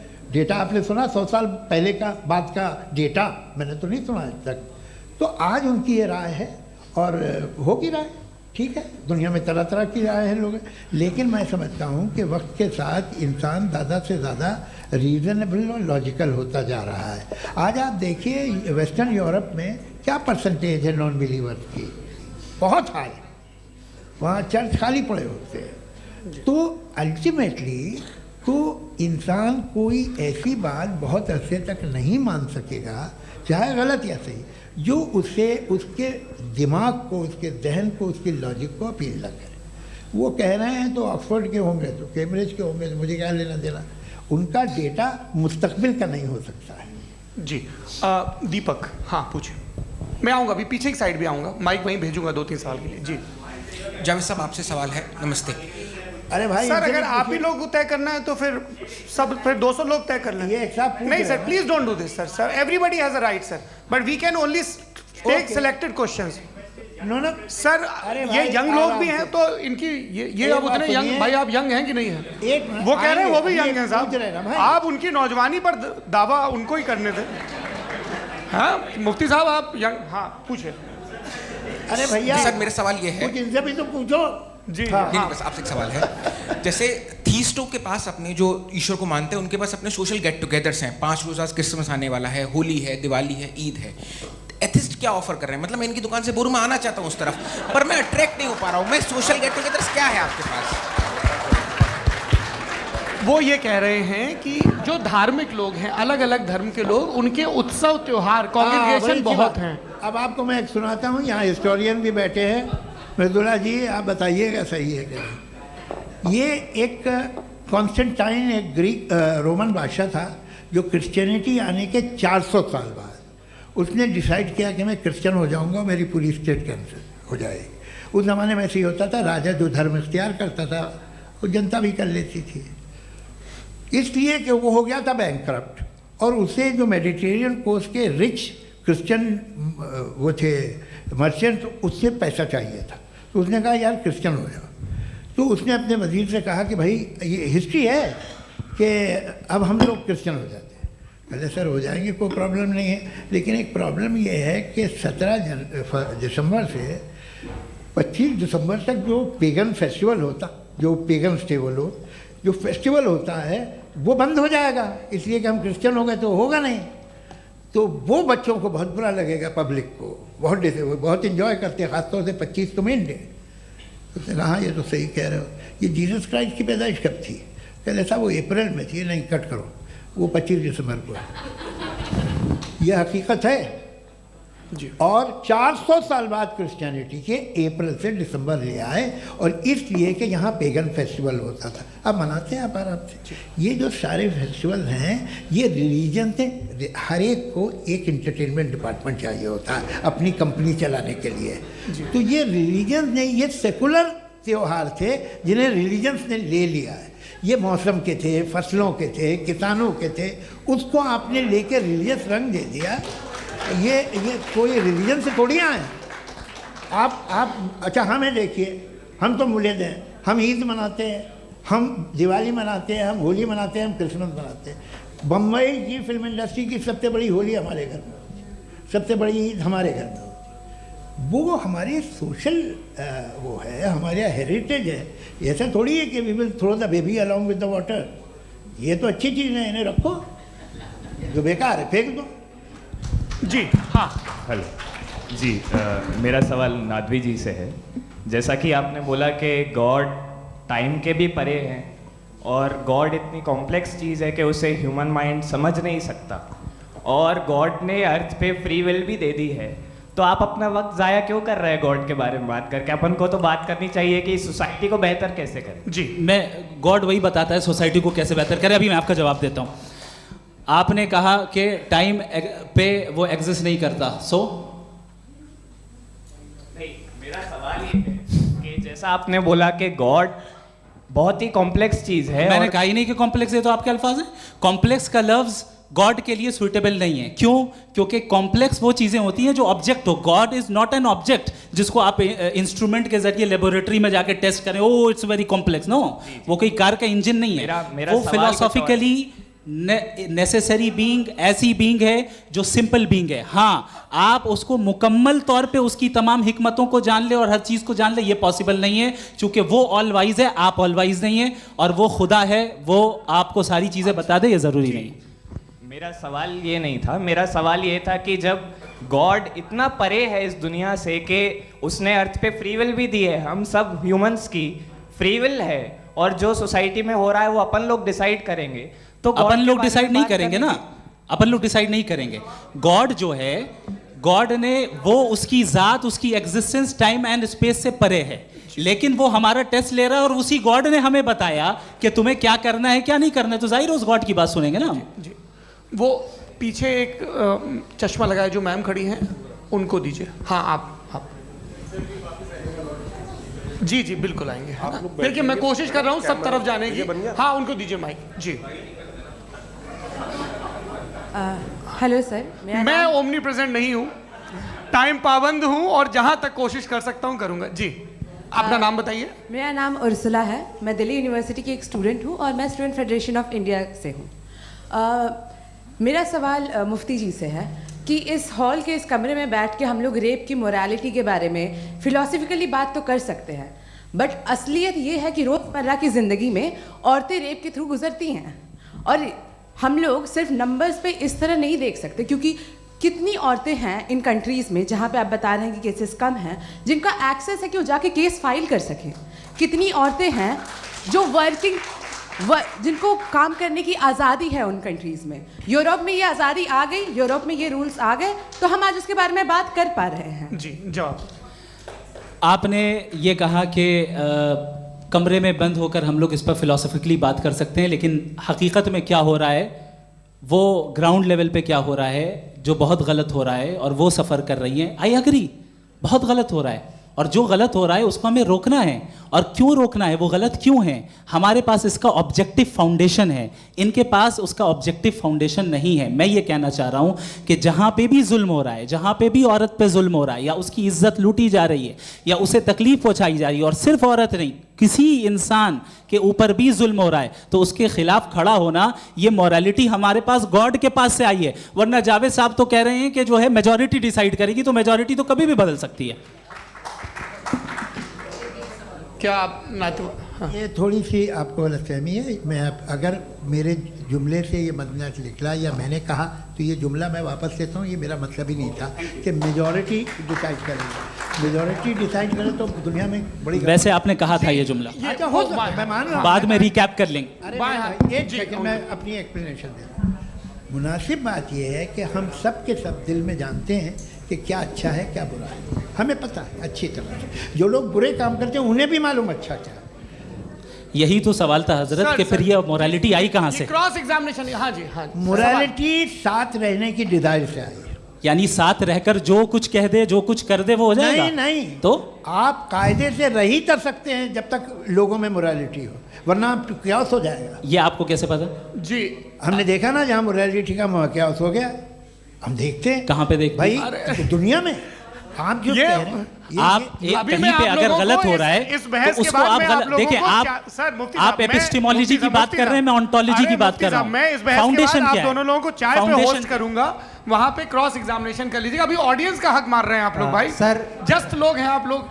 और ये भाई ये हाँ, बच्चे- उधर आएंगे, उधर इनको आएंगे। भी। जी सर, आएंगे आएंगे। अच्छा, सर मेरा नाम लईकुर रहमान है और मैं अलीगढ़ मुस्लिम यूनिवर्सिटी का स्टूडेंट हूँ। और जहाँ तक मुझे पता है कि sir you are also product of Aligarh Muslim University. मैं भी उसी चमन का बुलबुल। हाँ सर, तो बहुत खुशी हुई मुझे जान करके कि मैं आपसे मिलूंगा। सवाल सर मेरा सवाल यह है, सर सैयद अलैहिर्रहमा का नज़रिया यह था कि खुदा के वजूद को अक़ल के दायरे में रह कर के तलाश करना, न कि पूरी तौर से उसका इनकार कर देना।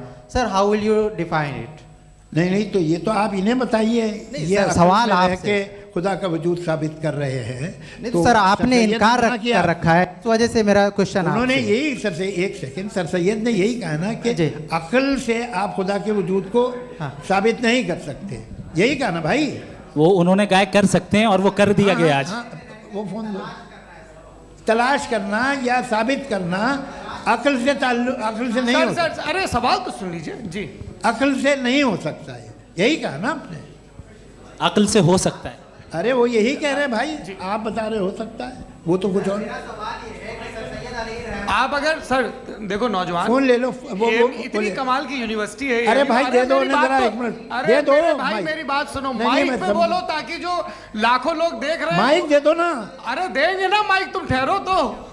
हाँ सर मेरा सवाल ये था कि सर सैयद अलैहिर्रहमा का एक नज़रिया था अपना कि खुदा का जो वजूद है उसको अक़ल के दायरे में रह कर के तलाश करना है, न कि पूरे तौर से इनकार कर देना है। ये उनका कॉन्सेप्ट था। लेकिन मेरा सवाल ये है कि आप इसको कैसे डिफाइन करते हैं, एक्सप्लेन कैसे करेंगे, मैं आपसे जानना चाहता हूँ, क्योंकि you are the product of Aligarh Muslim University. मुझे अकल के दायरे में रख के मैंने बहुत तलाश की, मुझे मिला नहीं। हाँ, ये इधर उधर वो चश्मा लगाए जो, हाँ उनको दे दीजिए।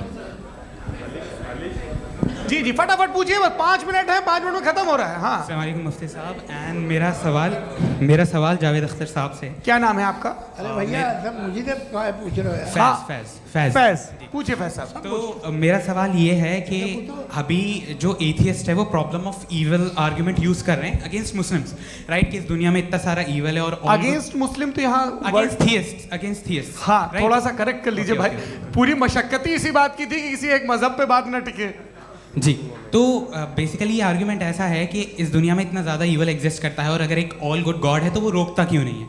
लेकिन इस सवाल में एक हिडन अजम्पशन ये है कि इस दुनिया में ईवल एग्जिस्ट करता है। अब एथियस्ट ये कैसे ऑन्टोलॉजिकली प्रूव कर सकते हैं कि इस दुनिया में ईवल एग्जिस्ट करता है? मैं आपको बताता हूँ, थोड़ा सा समझा। नहीं सर, हम लोग इनको सुनने आए। नहीं please don't do that. I want to explain ontology. नहीं, हम समझ गए सर, इनको अब जवाब देने दीजिए। अच्छा, सवाल पूछ लो। मैं अभी तक क्या था वो मैं थोड़ा सा ऐड ऑन कर लेता हूँ। तुम गुरु, तो हम जब इसका राउंड 13 करेंगे ना तब तुमको स्टेज पे बिठाएंगे। जी तो हाँ जल्दी से। तो देखिए, एथियज्म के हिसाब से सब कुछ रैंडमली बन गया है, सब कुछ एटम्स और मॉलिक्यूल्स है। एक पत्थर में और मुझ में सिर्फ इतना फर्क है कि हम लोग एटम्स और मॉलिक्यूल्स का अलग अलग रीअरेंजमेंट है। अब एक पत्थर को कोई इंसान तलवार से 2 टुकड़ों में काट दे या मुझे, according to atheism it is same. There is no evil and good according to atheism.